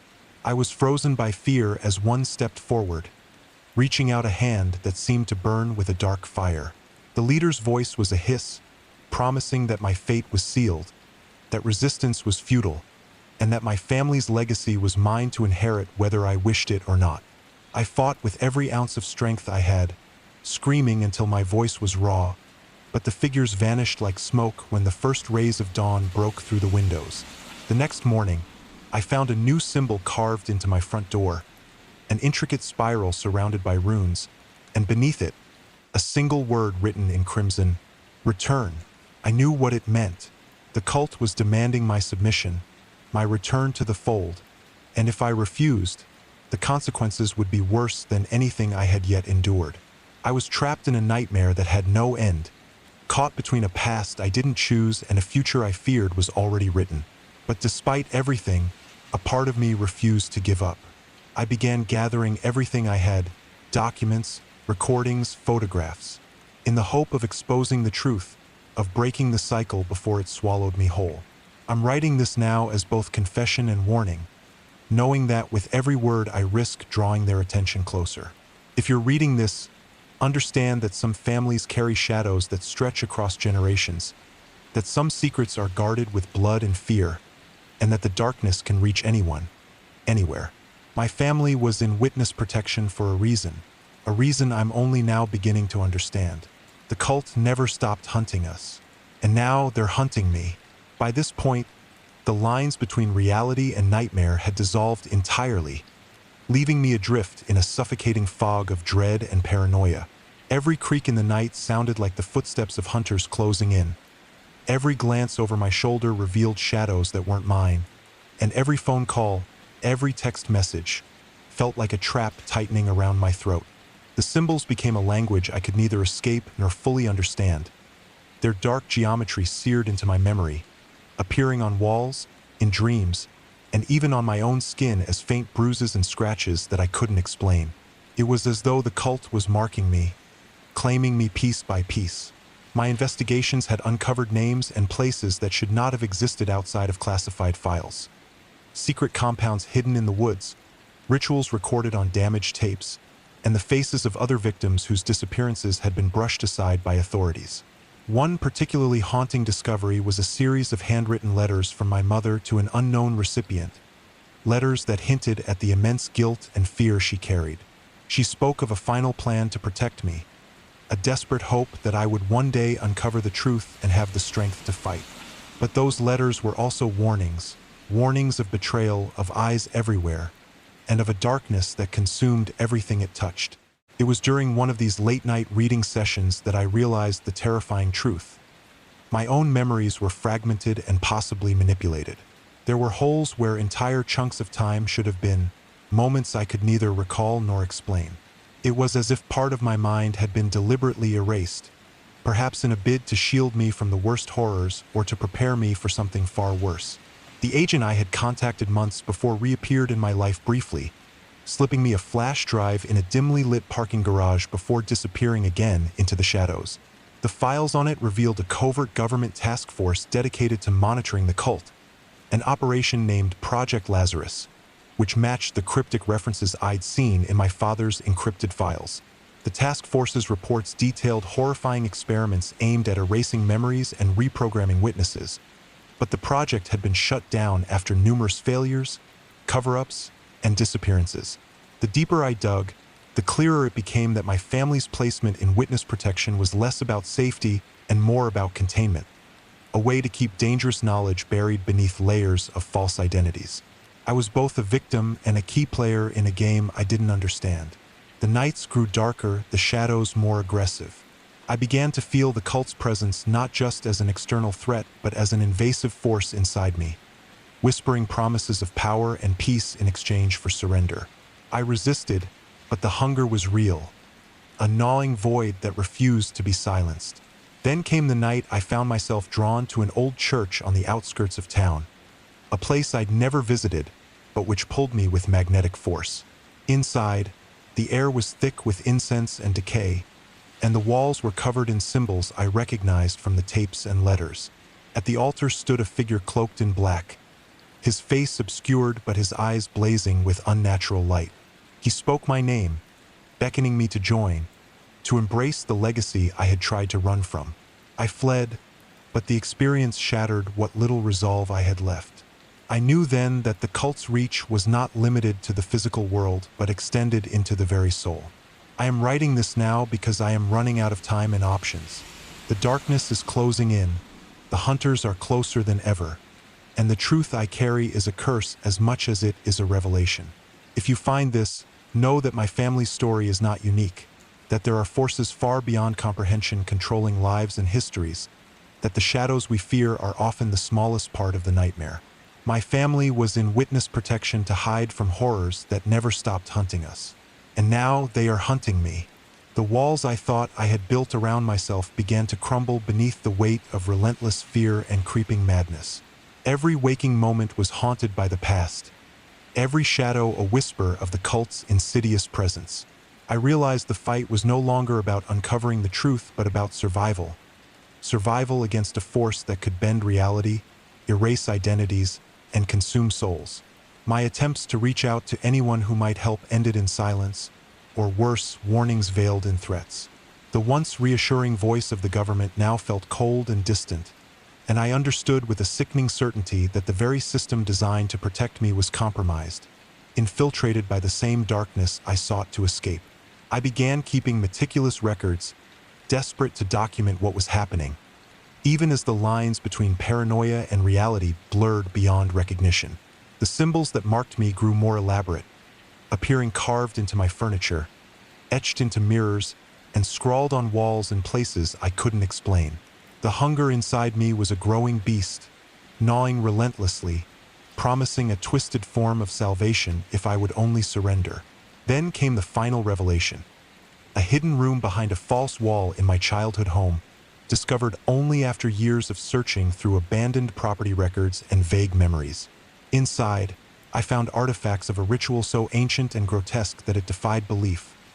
Bones arranged in eerie patterns, faded drawings of twisted figures, and a tome bound in leather so old it smelled of rot and forgotten curses. The journal that accompanied the room was written in my mother's hand, detailing her desperate attempts to shield me from the cult's grasp. She spoke of sacrifices, of blood oaths made and broken, and of a legacy she feared would destroy me if I ever uncovered it fully. But she also wrote of hope, a hope that I might find strength where she could not, that I could break the cycle. As I read, the room seemed to close in around me, shadows deepening as if alive, pulsing with a malevolent rhythm. I felt a presence behind me, a cold breath on my neck, a whisper of my name. Spinning around, I faced a figure cloaked in darkness, the face obscured but the eyes burning with cruel intelligence. It was the shepherd, or at least the embodiment of his legacy, come to claim what was always his. I barely escaped with my sanity intact, fleeing into the night as the house seemed to groan and shift in anger. Since then, my life has been a relentless flight from a fate I cannot outrun. The cult's hunters are everywhere, in the faces of strangers, in the cold stares of those I once trusted, even in reflections that don't quite match my own. The legacy of my family, the curse that forced us into witness protection, is a shadow that stretches beyond death. I write this as my final testament, a warning etched in desperation. The darkness is real, ancient, and unyielding. It hides behind the masks of ordinary life and consumes those who dare to uncover its secrets.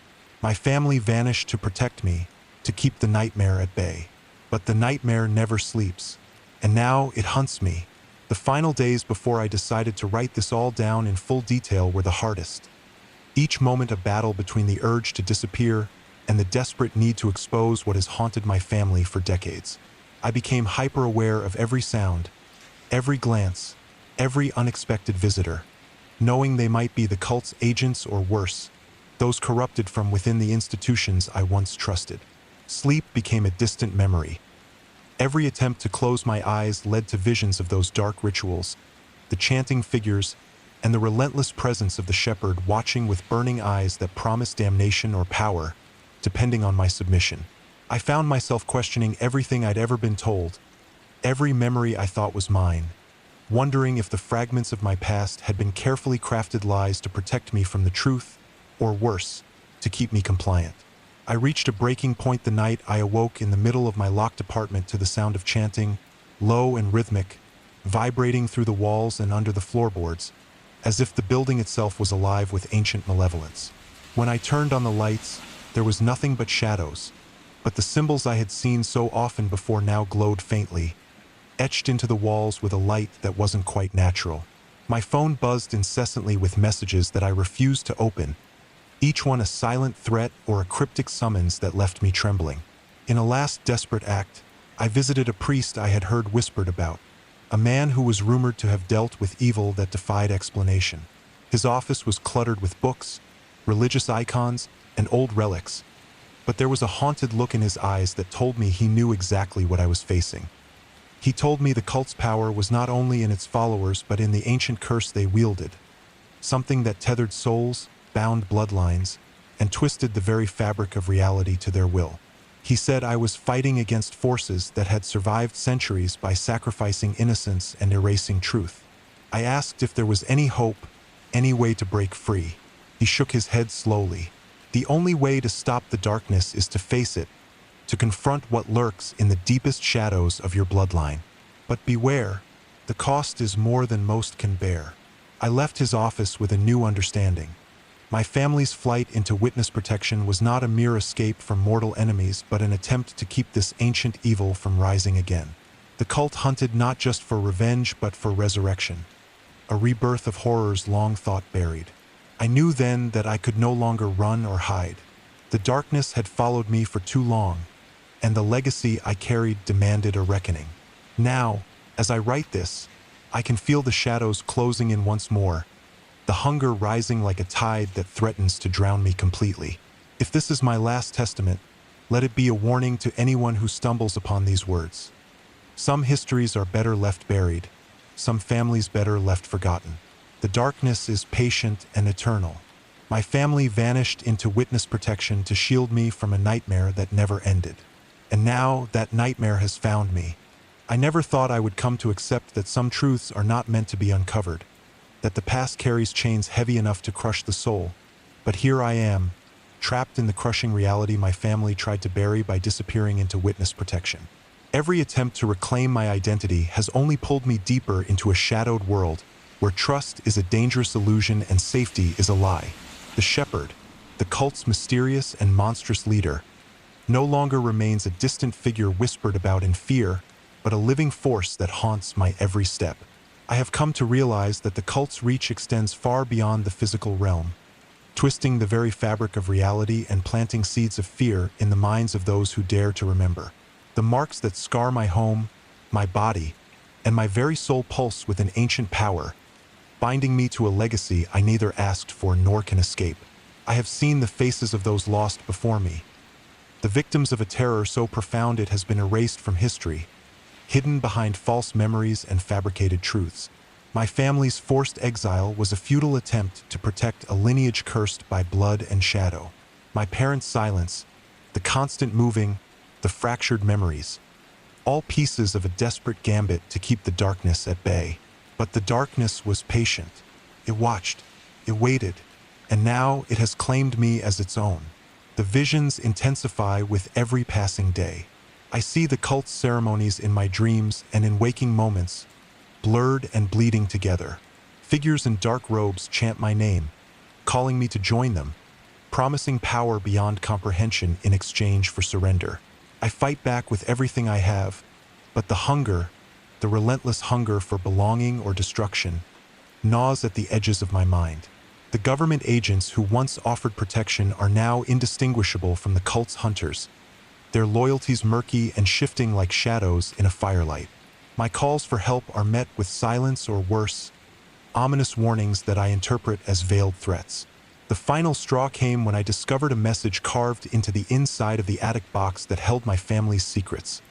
A message in my mother's handwriting that I had missed before. It read simply, chillingly, "If you read this, know that you are the last hope and the final sacrifice. The shepherd's hunger is eternal. Resist or succumb. The choice is yours, but the darkness does not forgive." With that knowledge burning in my heart, I stand at the edge of an abyss, knowing the cult is closing in and that my time is running out. I am no longer just a witness. I am the hunted, the key, the inheritor of a nightmare that stretches beyond death and reason. This is my warning and my confession. If you find these words, if you uncover the story, know that the darkness I fled is real. It is ancient, merciless, and patient. My family vanished to hide me from a horror that never stopped hunting. And now it has found me. Now, as I write these last words, I know this might be the end of my story, or at least the last chapter I'll be able to share. The shadows that have haunted my family for generations are closing in, and the fragile veil of safety that witness protection offered was nothing more than a thin curtain over a bottomless abyss. I have tried everything, running, hiding, pleading for help, but the cult's grip tightens with every breath I take. There is no sanctuary left, only the long, cold wait for what is coming. I am marked beyond salvation, tethered by blood and curse to a legacy of darkness that refuses to be silenced. The shepherd's voice echoes in my dreams, a siren call of power and destruction, promising release if I surrender, but promising eternal torment if I resist. I don't know what fate awaits me, but I do know this. My family's sacrifice was never enough to keep the nightmare at bay. They hid me, yes, but they could not protect me forever. The cult is patient. It will outlast all of us. I leave this story as a warning, a beacon in the darkness for anyone who might stumble upon it. Some truths are too terrible to face alone. Some legacies are chains forged in blood and fear, impossible to break. And sometimes the past does not stay buried. It waits, it hunts, it remembers. I don't know if I will ever see freedom or peace, but I pray that telling this story will somehow keep the darkness from consuming others as it did my family. If you are reading this, be careful what you seek. Some shadows are more than just absence of light. They are the hunger that never dies. My family was in witness protection because we fled from monsters not made of flesh, but of something far older and crueler. And now the monsters have found me,